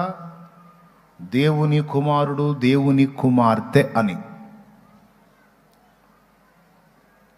2, బాప్తిస్మం పొందిన వ్యక్తికి తండ్రి మారిపోయాడు. ఇప్పుడు బాప్తిస్మం పొందక మునుపు నేను మీ తండ్రి ఎవరు అంటే మా నాన్న ఫలానా, మారు మనసు పొందక ముందు బ్రహ్మయ్య, పొందినాక మార్కయ్య అని చెప్తా అనుకుందాం. బాప్తిజం ఇప్పుడు నేను పొందిన తర్వాత మీ నాన్న ఎవరు అంటే నంబర్ 1 నేను చెప్పాలి, దేవుడు నా తండ్రి. అందుకే సేవకుడు వాక్యం చెప్పే సందర్భంలో కనీసం ఒక 20 సార్లైనా ప్రియమైన దేవుని బిడ్డలారా, దేవుని బిడ్డలారా, అదేదో ఊత పదం అనుకుంటారు చాలామంది. దేవుని బిడ్డలారా అంటే దేవుని కొడుకులారా, దేవుని కూతుళ్ళారా అని అర్థం. దేవుని సంతానం అయిపోయారు మీరు, కాబట్టి ఆయనకు తగ్గట్టు నడుచుకోవాలి అని. జీవగ్రంథంలో పేరు లిఖితం అవుతుంది. పరలోకములో స్వాస్థ్యము నీ కొరకు భద్రము చేయబడి ఉన్నది. 3. 4వది ఏంటి? ఏమో ఎవరు గుర్తుంది? నీ ప్రతి అడుగు ఆఖరికి నీ మరణంతో సహా సీరియస్సే. నీ ప్రాణం పోవాలన్నా అంత తేలిగ్గా. ఎవడన్నా నీ కీడు తలపెట్టి నిన్ను ఇబ్బంది పెట్టి నీ ఊపిరి తీయాలన్నా అంత తేలికైన విషయం కాదు. ఆయన అనుమతి లేకుండా అసంభవం. ఒకవేళ దేవుడు నిన్ను పిలవనెంచితే దేవదూతల స్వాగతం నీకు సిద్ధపరచబడుతుంది. ఓకే, వీటితో పాటు ఇంకా దేవుని సంతానముగా ఆధిక్యత స్వతంత్రించుకున్నావు కనుక రేపు పెండ్లి కుమారుడు క్రీస్తు ప్రక్కన కూర్చొని విశ్వమంతటిని పాలించబోతున్న శ్రేష్టమైన ఆధిక్యత నీకు లభిస్తుంది. అంతేనా? దేవుని సన్నిధి నీతో కూడా ఉంటుంది కనుక, రక్షణ పొందిన బిడ్డ, దేవుని సన్నిధి నీతో ఉంటుంది కనుక నువ్వు దేవుని ఎదుట యుక్తముగా నడుచుకోవడం సాధన చేస్తే నీ అడుగుబెట్టు చోటెల్లా ఆశీర్వాదం ఉంటుంది. అర్థమైందా? నీ విజ్ఞాపనకు ప్రత్యేక విలువ ఉంటుంది. ఆయన సంబంధి అయ్యావు కదా, నువ్వు ప్రార్థిస్తే దానికి ప్రత్యేకమైన విలువ ఉంటుంది. ఇప్పుడు ఆ తమ్ముడు కోసం ఈ తమ్ముడు వచ్చి నన్ను రిక్వెస్ట్ చేయటం వేరు, ఆ తమ్ముడు కోసం ఈ తమ్ముడు వచ్చి నన్ను రిక్వెస్ట్ చేయటం వేరు, నా కొడుకు వచ్చి నన్ను రిక్వెస్ట్ చేయటం వేరు. ఆ తమ్ముడు ఈ తమ్ముడు ఇద్దరు వెలుపటి వారు కనుక ఆయన గురించి ఏం చెప్తే చూస్తాను, పట్టించుకుంటే పట్టించుకోవచ్చు, లేకపోతే మనకు కుదరదని వదిలేయచ్చు. కానీ నా కన్న కొడుకే వచ్చి, నాన్న ఆ బ్రదర్కి ఎట్లనన్నా చేయాలి నాన్న, ఎందుకంటే అతను చాలా మంచి వ్యక్తి, అది ఇదని నా కొడుకే చెప్పాడు అనుకో, కనీసం నా బిడ్డ మీదున్న మమకారాన్ని బట్టైనా అతని విషయాన్ని నేను ఆలోచిస్తా. ఇప్పుడు వెలుపటి వ్యక్తి వచ్చి చెప్తే తీసుకునే పొజిషన్ను సొంతవాడు వచ్చి చెప్తే తీసుకునే పొజిషన్ రెండు ఒకటేనా? కాదు కదా. కాబట్టి రక్షణానుభవంలోనికి వచ్చి ప్రభు రక్తంలో కడగబడ్డ పరిశుద్ధుడు చేసే ప్రార్థన నీతిమంతుని ప్రార్థన, దానికి బలం ఎక్కువ. ఎన్ని ఆధిక్యతలో, నరకము నుండి విమోచన, ఇలా రాసుకుంటూ పోతే మస్తు వస్తాయి. ఇవన్నీ రక్షణ పొందిన వాని ధన్యతలు అన్న టైటిల్ మీద పెట్టుకోవచ్చు. అర్థమైందా? రక్షణ పొందిన వానికి ధన్యతలు. ఓకేనా? కాబట్టి రక్షణ అంత విలువైంది, అంత శ్రేష్టమైంది కనుకనే దాన్ని నీ నుండి తొలగించాలని, రక్షణలో నుండి నిన్ను విడగొట్టాలని లూసిఫర్ అనబడిన, పడద్రోయబడిన ఒక కెరూబు నిరంతరం ఫైట్ చేస్తుంటాడు. దయ్యాలు అంటే ఎవరో కాదు, పడద్రోయబడిన దేవదూతలు నిరంతరం అన్వేషిస్తూ ఉంటారు నిన్ను. ఎందుకన్నా వాళ్ళకి అంత కక్ష మన మీద? అసలు మనం ఏం చేసాం? వాళ్ళ ముఖాలు కూడా మనకు తెలియవు కదా. ఏదో ఉంటే దేవుడికి వాళ్ళకి శత్రుత్వం ఉంటే వాళ్ళు ఫైట్ చేసుకుంటే సరిపోయింది, కానీ మనెంబడి పడ్డారు ఏందన్నా అంటే ఏం లేదు. దేవుడు మనల్ని ప్రేమించి మనకి ఇవ్వజూచిన ఆధిక్యత ఏమిటో వాళ్ళకు తెలుసు కనుక అసూయతో మనల్ని శోధిస్తున్నారంతే. యాకోబు యోసేపును ప్రేమించటం, యోసేపు అన్నలకు అసూయ కారణమైనట్టు, తండ్రి అయిన దేవుడు మనల్ని ప్రేమించి మన కోసం సిద్ధపరిచినదంతా కూడా అవి ఎరిగి ఉన్నందున ఆ సిద్ధపరిచిన ఆ అద్భుత స్వాస్థ్యంలోనికి మనం వెళ్లకుండా చేయటానికి, మాకు దక్కంది వీళ్ళకు కూడా దక్కడానికి వీల్లేదనే కుట్రతో మనల్ని పాడు చేయడానికి నిరంతరం తిరుగుతాయి. మరి అలా తిరిగే వాటిని తరిమి కొట్టొచ్చు కన్నా ఎందుకు వాటిని మన మధ్యలో ఉండనిచ్చాడు, మనతో తిరగనిచ్చాడు, మనలో పని చేయనిచ్చాడు అంటే దేవుడు ఆశ్చర్యకరుడు, మహాజ్ఞాని. నా బిడ్డలకి ఇవి ఇబ్బంది కలిగిస్తాయని తెలిసి కూడా వాటిని ఎందుకు ఉంచాడో తెలుసా? అవి ఉండాలి, వాళ్ళని రకరకాలుగా పరీక్షించాలి, శోధించాలి, ఇబ్బంది పెట్టాలి. ఆ ఇబ్బందుల కొలిమిలో నుండి నా పిల్లలకు ఒక అద్భుత వ్యక్తిత్వాన్ని నేను రూపుదిద్దుకోవాలి. దహించే అగ్నితో అన్నం వండుకు తిన్నట్టు అగ్ని ఏం చేస్తుంది? ఏదన్నా బూడి చేస్తుంది. అలాంటి దహించే అగ్నిని కూడా ఉపయోగించి కొన్ని మంచి పనులు చేయొచ్చు మనం. దహించే అగ్ని చేత ఆహారం వండుకు తిన్నట్టు ఎదుటివాడికి కీడు చేయటమే తప్ప మేలు చేయటం తెలియని ఈ పడద్రోయబడిన దేవదూతలు చేసే కార్యకలాపాలన్నింటినీ వాడుకొని ఆయన ఒక అద్భుతమైన కార్యం చేస్తున్నాడు. ఏంటంటే ఆయన పిల్లలమైన మనల్ని ఆయన పోలికలోకి మార్చుకుంటున్నాడు. అన్నా సైతాన్ ఎక్కడో లేడన్నా, మా ఇంట్లోనే ఉన్నాడన్నా, మా ఆయన రూపంలో అంటుంది ఒక చెల్లి. ఏమంటుంది? సైతాన్ గాడు ఎక్కడో లేడు, మా ఇంట్లోనే ఉన్నాడు మా ఆయన రూపంలో, రోజు అల్లాడిస్తున్నాడు అన్న. ఒకవేళ అతని శోధన నీకు అంతగా ఉంది అంటే నువ్వు ప్రార్థన చేస్తున్నావు, దేవుడు ఆన్సర్ ఇవ్వట్లేదు, రెండు జరిగి ఉండొచ్చు అక్కడ. ఒకటి, నీ విశ్వాస పరీక్ష ఎదుర్కొని ఉండొచ్చు నువ్వు, లేదా నీలో నీకు తెలియకుండానే ఉన్న పెళ్ళుసు అంతా కూడా ఆ శోధకుని శోధన ద్వారా దేవుడు విరిచేసి ఉండొచ్చు, లేదా విరిచేస్తూ ఉండొచ్చు. మొత్తం మీద అనవసరంగా మాత్రం నీకు శోధన ఉండదు. నిన్ను ఎవడు ఏడిపించినా, ఎవడు వేధించినా, ఎవడు అవమానపరిచినా, వాడు చేసే ఆ కీడు వెనక దేవుడు నీకు, నీలో, నీ ద్వారా జరిగించాల్సిన మేలు ఒకటి ఉంటుంది అన్నమాట. కాబట్టి వాళ్ళు నిరంతరం అలాగ మనల్ని పాడు చేయడానికి చూస్తారు. ఆ తేజోవాసుల స్వాస్థ్యాన్ని మనం స్వతంత్రించుకోకుండా ఉండటానికి వ్యసనంతో, అసూయతో. అయితే దేవుని కాపుదల మనకు ఉంటుంది. అవసరాన్ని బట్టి అప్పుడప్పుడు అనుమతిస్తాడు. ఆ అవసరం తీరిన తర్వాత మళ్ళా అవి రాకుండా అడ్డుకంచె వేస్తాడు. కాబట్టి రక్షణ పొందిన వాడికి ఇన్ని ధన్యతలు ఉన్నాయి. అందరూ పొందుకున్నారా? ఎంతమంది పొందుకున్నారు మరి ఈ ఆధిక్యతలో? చేతులు ఎత్తండి రక్షణ పొందిన వాళ్ళు, దించండి. ఇంకా రక్షణ పొందిన వాళ్ళు చేతులు ఎత్తండి. ఇంకా బాప్తిస్మ అనుభవంలోకి రానోళ్ళు, ఇంకా నేను పొందలేదన్నా. మా బాబోయ్ చాలామంది ఉన్నారుగా. మరి మీ పరిస్థితి ఏంది అసలు? ఏవో మీరే ఆలోచించుకొని తొందరగా జాగ్రత్త పడి యేసయ్య రెక్కల కిందికి పరిగెత్తండి. అన్న ఇక తడవ చేయనన్నా, యేసు నామంలో ఇక ఆయన రెక్కల కిందకి వచ్చేస్తాను, ఆయన గ్రంథంలో పేరు లిఖించుకుంటాను, ఆయనతో నడుస్తాను అన్నోడు చేతులు ఎత్తండి. ఇంకా డౌట్ లేదా? రక్షణ పొందుకొని ఇక యేసయ్యతో ఏదో ఒకసారి అట్నే లేచి నిలబడు, ప్రార్థన చేస్తాను.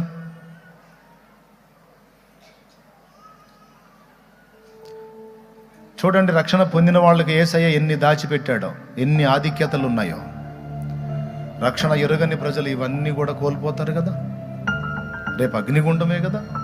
ఎంత డేంజర్! ఈరోజు మీకు అర్థమైంది. ఒక మంచి తీర్మానం తీసుకున్నారు. ఈ నూతన సంవత్సరం 3వ రోజేగా. అన్నా నువ్వు అవకాశం ఇస్తే ఇప్పుడైనా రక్షించబడతామన్నా అనడానికి మీరు సిద్ధమా? అలా సిద్ధపడితే ఇక్కడ దాకా రండి, ఓ పాట పాడతారు.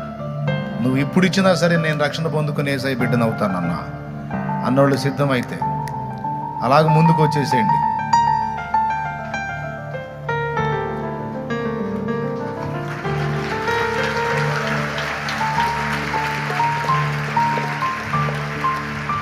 ఊయల ఊగితే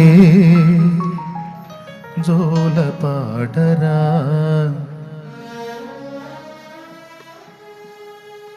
ఊయలాగితే ఏడుపు పాటరా,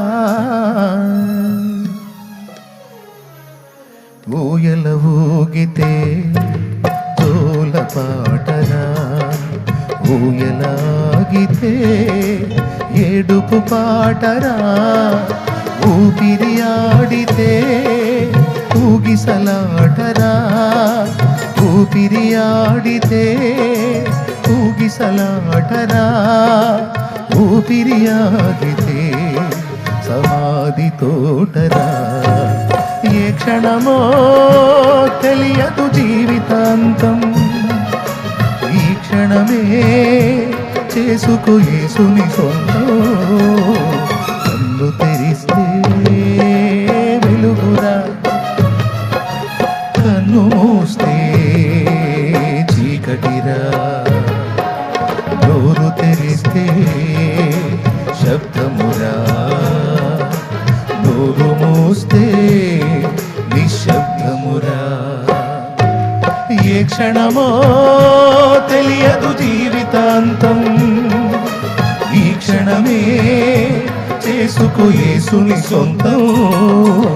కన్ను తెరిస్తే వెలుగురా, కన్ను మూస్తే వచ్చేవాళ్ళం దానివ్వండి త్వరగా చీకటిరా, నోరు తెరిస్తే శబ్దమురా, నోరు మూస్తే నిశ్శబ్దమురా. ఏ క్షణమో తెలియదు జీవితాంతం, ఈ క్షణమే చేసుకో యేసుని సొంతం. కన్ను తెరిస్తే వెలుగురా, కన్ను మూస్తే చీకటిరా, బందరూయనా ఊగిన నీవు, భుజములపై నిన్ను మోయక తప్పదురా.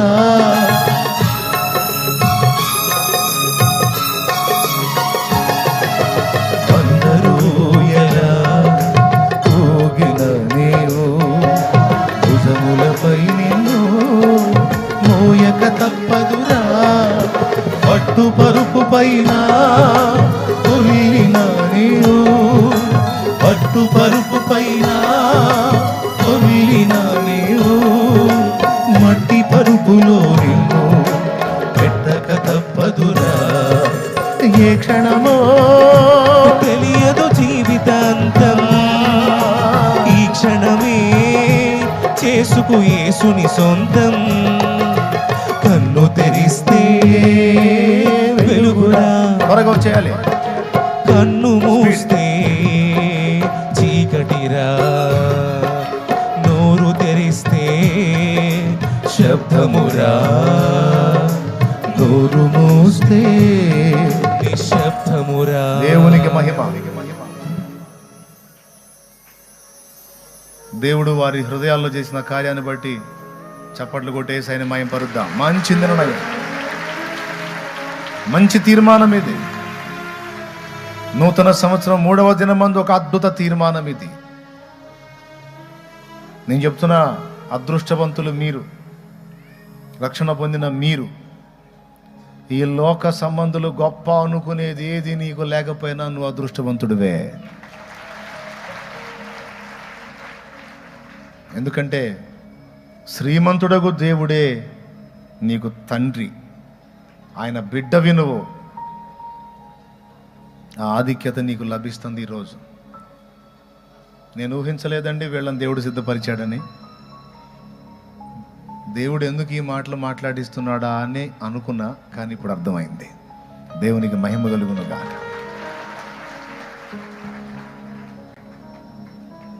ఇంకా ఎవరైనా ఉంటే దూరాల్లో, ఇక లేట్ చేయకుండా వీళ్ళని బాప్తిస్మం దగ్గరికి తీసుకెళ్ళక మునిపే వచ్చేసి వీళ్ళలో కలిసి ఉండండి.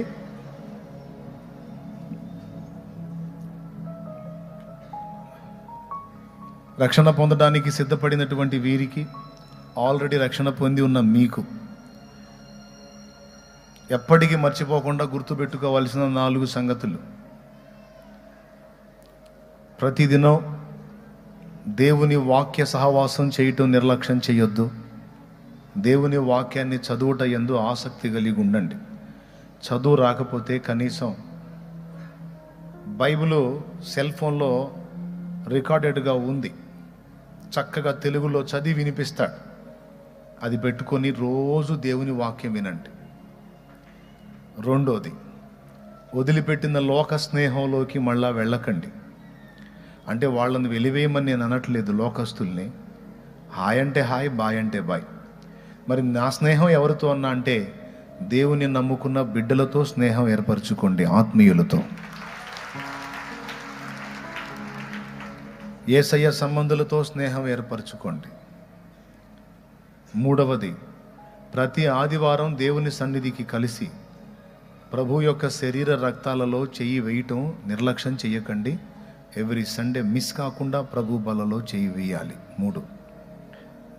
నాలుగవది, ప్రతిరోజు కనీసం 2 మార్ల కంటే ఎక్కువ మార్లు ప్రార్థన చేసుకోండి. ప్రార్థనా జీవితాన్ని కలిగి ఉండండి.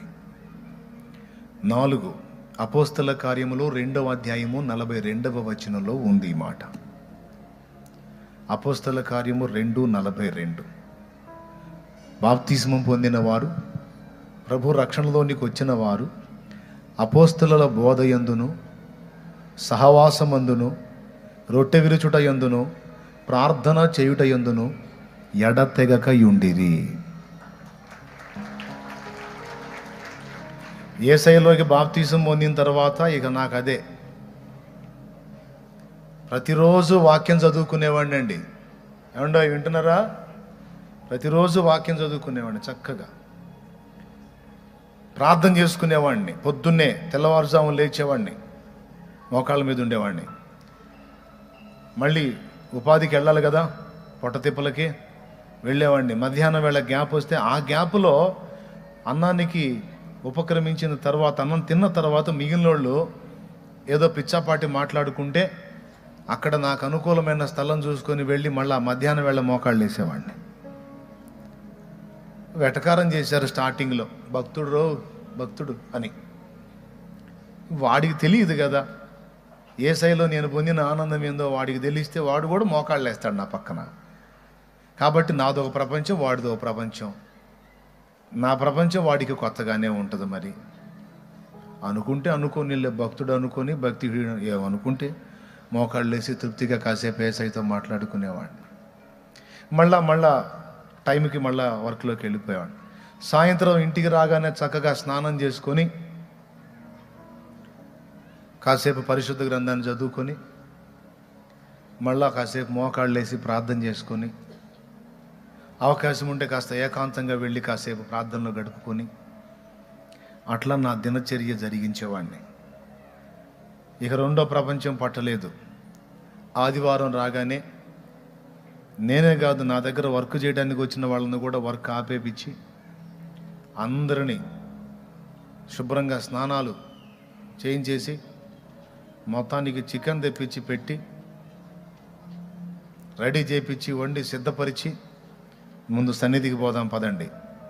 దేవుని సన్నిధిలో గడిపిన తర్వాత ఇంటికి వచ్చినాక ఇంకప్పుడు ఏదన్నా మీరు కాస్త విశ్రాంతి పొందుదురు కానీ అని ముందు సన్నిధికి తీసుకెళ్ళి అక్కడ ప్రార్థనలో ఉంచి అయిపోయిన తర్వాత నా ఫ్యామిలీని, నా దగ్గర వర్కర్స్ని మొత్తాన్ని తీసుకెళ్ళి అట్లా చేసి ప్రేయర్ అయిపోయినాక ఇంటికి వచ్చిన తర్వాత వాళ్ళందరికీ చక్కగా ఆహారం ఏర్పాటు చేయించి రెస్టిక. నేనేం చేసామని తెలుసా, పగల కూటం ఒక దగ్గర చూసుకొని మళ్ళీ సాయంత్రం ఇంకొక దగ్గర కూటం ఉంటే అక్కడికి పోయి మళ్ళీ వాక్యం వినేవాడిని. అంటే వాళ్ళ ఆ మెట్టుకి ఇంకా రాలేదు కాబట్టి వాళ్ళని ఇబ్బంది పెట్టకూడదని జస్ట్ మార్నింగ్ టైం సండే తీసుకెళ్ళి ప్రార్థన. బాప్తీసం పొందిన వాళ్ళు ఉంటే ప్రభు బల్లలో చేయించేవాడిని. రక్షణ పొందుకోండని వాళ్ళకి చెప్పేవాడిని. ఇలాగా నా దినచర్య. అలాగే ఆదివారపు క్రమం కన్ఫామ్ అనమాట. ఆదివారం ఇతను ఎక్కడ ఉంటాడు అంటే మందిరంలో ఉంటాడు. ఇంకా నీకు ఇంటికాడ దొరకడు అతను. ఎప్పుడన్నా ఒక రోజన్నా రాడా, ఒక రోజన్నా ఆగాడంటే రాడు, ఉండడు. ఇప్పుడు నువ్వు వెళ్తే ఇప్పుడు మందిరంలోనే ఉంటాడు అతను, ఎక్కడ కాదు, నీకు చర్చిలోనే దొరుకుతాడు. కానీ రాడు బయటికి. దేవుని సమయం అయిపోయేంత వరకు ఎవడొచ్చినా లెక్క చేయడు. అట్లా భక్తి సాధన చేసుకున్నా. మిస్ అయ్యేవాడిని, ప్రభు వల్ల మిస్ అయ్యేవాడిని కాదు. టోటల్ లైఫ్ మొత్తంలో ఇంతవరకు 18 ఏళ్లలో ఒక్క ఆదివారం మిస్ అయ్యా. అది కూడా క్రొత్తగా దేవుళ్ళలోకి వచ్చిన తొలి దినాల్లో ఆదివారం రోజు 3ంటికి లేవాలి నేను. 3ంటికి లేచి పల్లెటూళ్ళు వెళ్ళి పాలు పట్టుకొచ్చి నరసరావుపేట టౌన్లో పాలు పోసి మరి ఇక రెడీ అయిపోయి ప్రేయర్కి వెళ్ళాలా. తలంటూ స్నానం చేశాను. తెల్లవారుజాము 3ంటికి లేచా కదా, కళ్ళ మీద ఉంది నిద్ర. నేను ఏ ఫ్యామిలీలోకి అయితే వెళ్తానో వాళ్ళతో కలిసి ప్రేయర్కి వెళ్తాను కదా, ఆ కుటుంబంలోకి వెళ్ళాను. మడత కుర్చీ ఉంది, దాని మీద కూర్చున్నా, నడుము వాల్చా, తలంటూ స్నానం చేశాను, ఫ్రెష్గా ఉంది. 3ంటికి లేచాను, నిద్ర లేదు కదా, అట్లా వాలే. ఇక వాడు జో కొట్టడం మొదలుపెట్టాడు, లూసిఫర్ గాడు. నిద్రపోయా. వీళ్ళేమనుకున్నారు, పాపం 3ంటికి లేస్తాడు కదా, మెలకు రాగానే వచ్చేస్తాడులే, ఎంతసేపు వస్తాడని వాళ్ళు రెడీ అయ్యి తలుపుల దగ్గర వేసి వాళ్ళు వెళ్ళారు. నేనే వస్తానులే, లాక్ చేశాను. వాళ్ళు మళ్ళీ వచ్చిందాక నిద్రపోతానే ఉన్నా. అప్పుడు వచ్చిన తర్వాత ఆ తల్లి ఒక మాట అంది, ఎంత తప్పు చేసావో తెలుసా, 1000 దినాల ఆశీర్వాదాన్ని నువ్వు ఈరోజు పోగొట్టుకున్నావు అంది.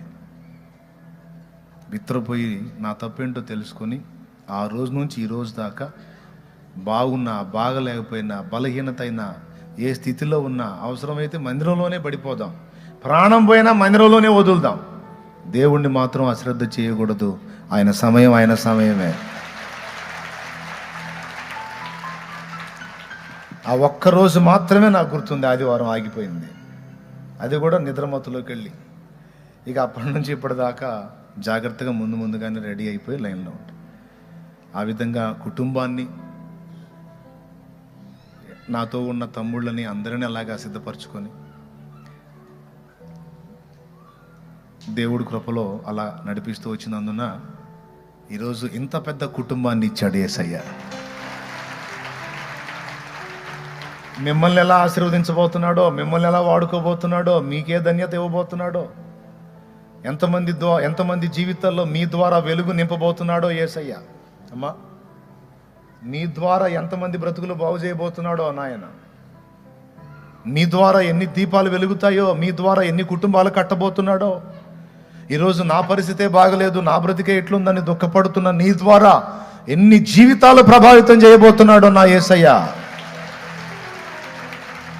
నీకేం తెలుసు, నాకేం తెలుసు, ఆయనకు తెలుసు. కాబట్టి నా ప్రియ బిడ్డలారా, ఈ 4 విషయాలు దయచేసి మిస్ కావద్దు. మీరందరూ కూడా ప్రతిదినం బాప్తీసం పొందిన వాళ్ళకి చెప్తున్నాను, పొందబోయే వాళ్ళకి కూడా ప్రతిరోజు మోకాళ్ళు వేసి, అయ్యా లోకంలోకి వెళ్ళబోతున్నా, నేత్రాశ, శరీరాశ, జీవపుడంబం, ఉండాల్సిన దరిద్రం అంతా ఉంది లోకంలో. నేను నీ బిడ్డని, నన్ను నీ రక్తంతో కడిగావు, పరిశుద్ధపరిచావు. ఇప్పుడు అందులోకి అడుగు పెట్టానంటే ఇక అంతా ఆ దరిద్రమే నాయన నా చుట్టూ ఉండేది. కాబట్టి ఆ ఆకర్షణలన్నీ, ఆ లోపాలన్నీ తట్టుకొని ఆ బలహీనతలను ఎదిరించి నిలబడటానికి నా శక్తి జాలదు. నాకు నీ పరిశుద్ధాత్మ శక్తిని అయ్యా అని నీవు ఇంట నుండి బయటికి వెళ్ళక మునుపు దేవుని ఎదుట మోకాళ్ళుని ఇది ఖచ్చితంగా అడిగి వెళ్ళాలి. ఆ ఆకర్షణలు, ఆ నేత్రాశ, శరీరాశ, జీవపడంబం, ఆ కోపం, తాపం, ఇవన్నీ తట్టుకొని నిలబడటానికి నాకు ఆత్మ బలమి అయ్యా అని మోకాళ్ళుని దేవుణ్ణి అడిగి పొందుకొని అప్పుడు నువ్వు నీ పనుల్లోకి వెళ్ళు. ఇక నీ కార్యక్రమాల్లోకి వెళ్ళి ఆడికి వెళ్ళినా నీకు ఓటమి లేకుండా జయంతో తిరిగి వస్తావు. ఈ ప్రార్థన నిర్లక్ష్యం చేసావంటే శక్తిహీనుడుగా ఉంటావు, బలహీనపడతావు. శక్తిహీనురాలుగా ఉంటావు, బలహీనపడతావు. వేకువనే లేచి మోకాళ్ళ మీద ఉండి ఈ ప్రార్థన చేయక మునుపు రాకూడదు బయటికి. దేవుని ఆత్మ బలంతో రావాలి బయటికి. అప్పుడు ఎన్ని ఆకర్షణలైనా, ఎన్ని ప్రలోభాలైనా ఇక నీకు ఎఫెక్ట్ కాదు. ఆ నియంత్రణ శక్తి, ఆ నిగ్రహ శక్తి ఏ రోజుకు ఆ రోజు దేవుడు అందిస్తాడు. అర్థమైందా? కాబట్టి ప్రతిరోజు కూడా మోకాళ్ళుని ప్రార్థన చేసి ఏమడగాలి? అన్ని సంగతులు అడుగు. నీ సమస్యలు అడుగు, ఇతరుల సమస్యలు అడుగు, ఆత్మల రక్షణ గురించి అడుగు. యేసయ్యను ఏమేమి అడగాలనుకున్నావు అన్నీ అడుగు. యేసయ్యకి ఏమేం చెప్పాలనుకున్నావు అన్నీ చెప్పు. వాటన్నిటితో పాటు నాకు బలమి అయ్యా, మనుషుల మధ్యలోకి వెళ్తున్నానయ్యా, అక్కడ నేను వీక్ అవ్వకూడదు ప్రభువా, నాకు శక్తిని అయ్యా అని అడుగు. ఖచ్చితంగా ఆయన నీకు పవర్ ఇస్తాడు. అప్పుడు గెలవగలుగుతావు ఎన్ని ఆకర్షణలైనా, లేకపోతే బలహీనపడతావు. రోజు మర్చిపోకుండా చేసుకోవాలి ఈ ప్రార్థన. ఓకేనా? మీకు 2 సంగతులు చెప్పా. రక్షణ పొందిన మనకి ఎంత ఆధిక్యతలు ఉన్నాయో కొన్ని నేను చెప్పింది, ఇంకా ఇన్నున్నాయి. ఇవన్నీ యేసయ్య నీ కోసం దాచిపెట్టాడు, నా కోసం దాచిపెట్టాడు. అవన్నీ మనం స్వతంత్రించుకోవటానికి, ఆ నిజమైన ప్రపంచంలోకి, ఆ వాస్తవ ప్రపంచంలోకి, ఆ సత్యలోకంలోకి మనల్ని తీసుకెళ్ళడానికే త్వరలో రాబోతున్నాడు.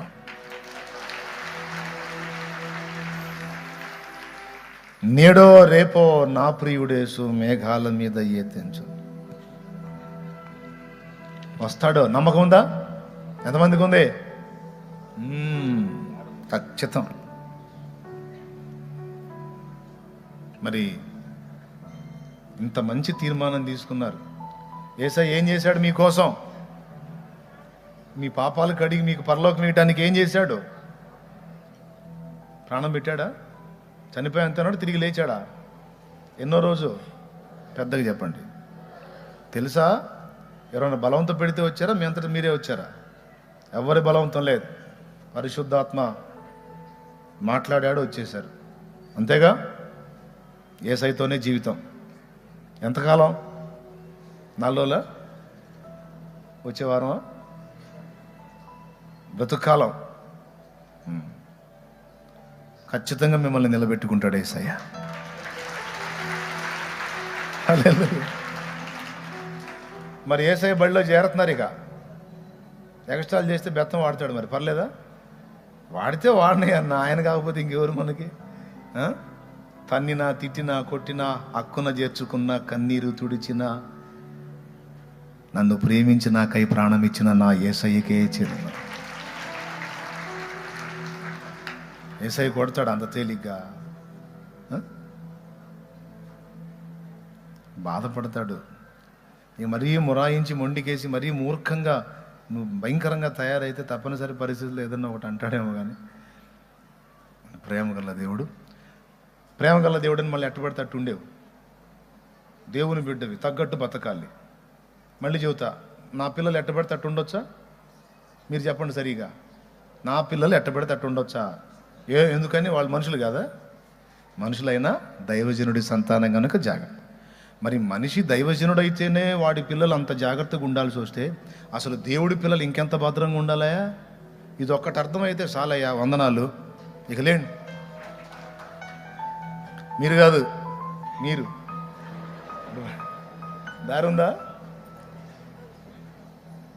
అన్నా? మీరు ఇటువంటి తల్లి అడగకుండా అలాగా.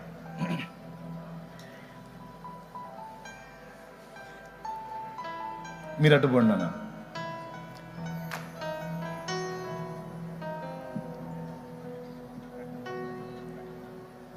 మరి నూతన సంవత్సరం వచ్చింది, కట్టె పుల్లలు అయిపోయినాయి అంట. చూపు చూడండి పుల్లలు. మీకు కట్టె పుల్లలు అయిపోయినాయి అంట. వేసవి వచ్చింది కదా, ఆ పుల్లలు సమకూర్చండి. తర్వాత పర్మిషన్ కోసం ప్రార్థన చేయండి. మీటింగ్స్ పర్మిషన్ కోసం ప్రార్థన చేయండి. కరోనా పూర్తిగా అంతమైపోవాలి, దానికి గొడవే ఉండకూడదు, యేసయ్య కూటాలు జరగాలి. ఆమెన్. ఇప్పుడు లేండి.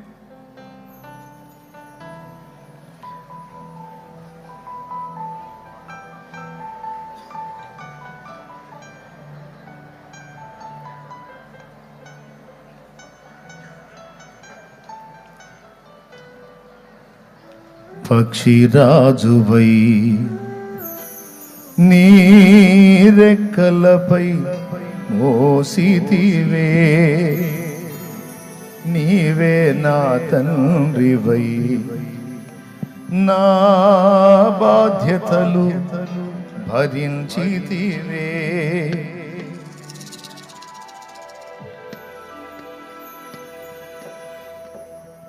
యెహోవ నిన్నే మహిమ పరచెద స్తుతి గీతాలతో, స్తుతి గీతాలతో. చెప్పండి, మీలో ఎంతమందికి భయంగా ఉంది? ఏం లేదా? దేని బట్టి ధైర్యం? ఎవరిని బట్టి?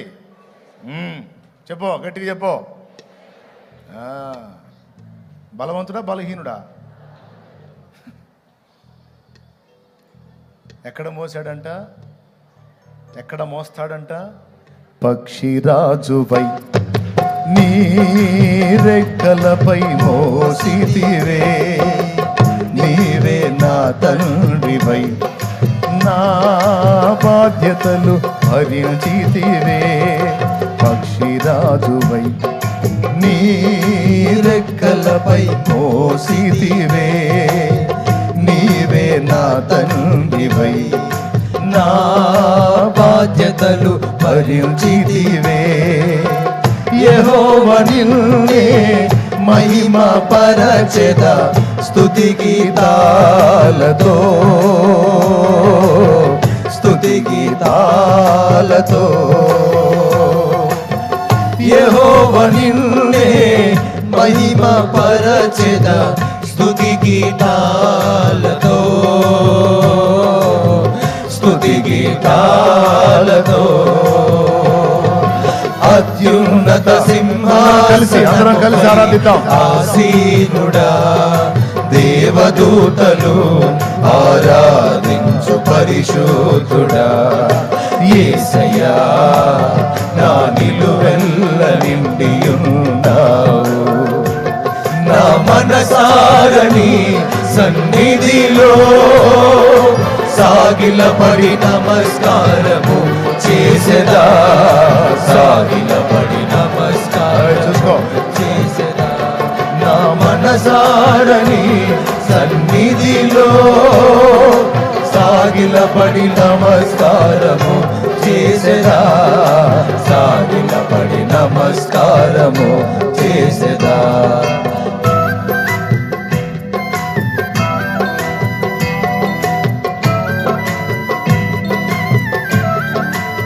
మీ అందరి కోసం నేను ప్రార్థన చేస్తాను. మీరు దేన్ని గురించి కూడా కలత చెందొద్దు. బలవంతుడైన వాడు మీకు తోడై ఉన్నాడు. ఎన్నన్నా ఎదుర్రాని, ఆయనను మించి నిన్ను జయించే ఏవి ఉన్నాయి? అది ఏదైనా కావచ్చు. ఏసై కూడా మల్లబడుద్దా? ఏసై కూడా ఎదురు తిరిగిద్దా? అడ్రస్ కూడా ఉండదు. పసి బిడ్డలాగా నమ్మాలా ఏసైని. ఏదన్నా దేవుడు కార్యాలు చేస్తే అప్పుడు నమ్ముతామన్నా, అప్పుడు విశ్వాసం ఉంచుతామన్నది విశ్వాసం కాదు. విశ్వాసం ఉంచి అడుగు ముందుకేస్తే అప్పుడు జరుగుతాయి కార్యాలు. కాబట్టి దేన్ని బట్టి కూడా విస్మయం పొందొద్దు. ఈ నూతన సంవత్సరం మొదటి ఆదివారం. హల్లెలూయా. దేవుడు మనతో మాట్లాడుతున్న మాట, నీవు నా సొత్తు, నా బిడ్డవి, నా రక్తముతో నిన్ను కన్నాను. నిన్ను ముట్టినవాడు నా కంటి పాపను ముడతాడు. భయపడొద్దు, నేను నీకు తోడై ఉన్నాను, సదాకాలము నేను మీతో కూడా ఉన్నాను అంటున్నాడు ఆయన. నీ బాధ్యతలే కాదు, నీ ఇంటి వారి బాధ్యతలు కూడా నావే. నీ బాధ్యతలే కాదు, నీ పిల్లల బాధ్యతలు కూడా నావే. కొంతమంది కృంగిపోతారు, నా బిడ్డలకి నేనేం చేయలేకపోతున్నాను, ఈడు మించిపోతుంది, వాళ్ళకి పెళ్ళిళ్ళు కావట్లేదని కొంతమంది కుమిలిపోతారు. ఏసై అంటాడు, పిచ్చి మొహం, నేను లేనా నీ పిల్లల విషయంలో సహాయపడనా? ఈలగొట్టి పిలుస్తా, పరిగెత్తి వస్తారు. నమ్మో, ధైర్యం తెచ్చుకో, స్తుతించు, నిబ్బరము కలిగి ధైర్యంగా ఉండు. నీ పక్షమున నేను కార్యం చేయబోతున్నాను అంటున్నాడు ఆయన. హల్లెలూయా. కాబట్టి ఏ బలహీనత అయినా, ఏ కలత అయినా, ఏ నిందైనా, ఏ అవమానమైనా, ఏ అప్పైనా, ఏ సమస్య, ఈ శరీర సంబంధంగా నిన్ను కృంగదీసేవి ఏ సమస్యలైనా ఆయన చాలినవాడు. ఆత్మ సంబంధంగా దిగజారిపోయావా? ఆత్మీయ జీవితంలో బలహీన పడిపోయి ఉన్నావా? అయితే దేవుడు అంటున్నాడు, ఇప్పుడు నీకు మళ్ళీ నేను అవకాశం ఇస్తున్నాను. ఇకనైనా సరి చేసుకొని నా బిడ్డకు తగినట్టు బతుకు. నాకు అవమానకరమైన జీవితం కాకుండా ఇకనన్నా నా బిడ్డ అని చెప్పుకోవడానికి తగిన జీవితాన్ని కలిగి ఉండు అని యేసయ్య ఈరోజు నీతో, నాతో, మనతో మాట్లాడుతున్నాడు. ఓకే, మరి మీరందరూ తలలు వంచినట్లయితే దైవజనులు ప్రార్థిస్తారు. నేను వెళ్ళి బాప్తిస్మాలు.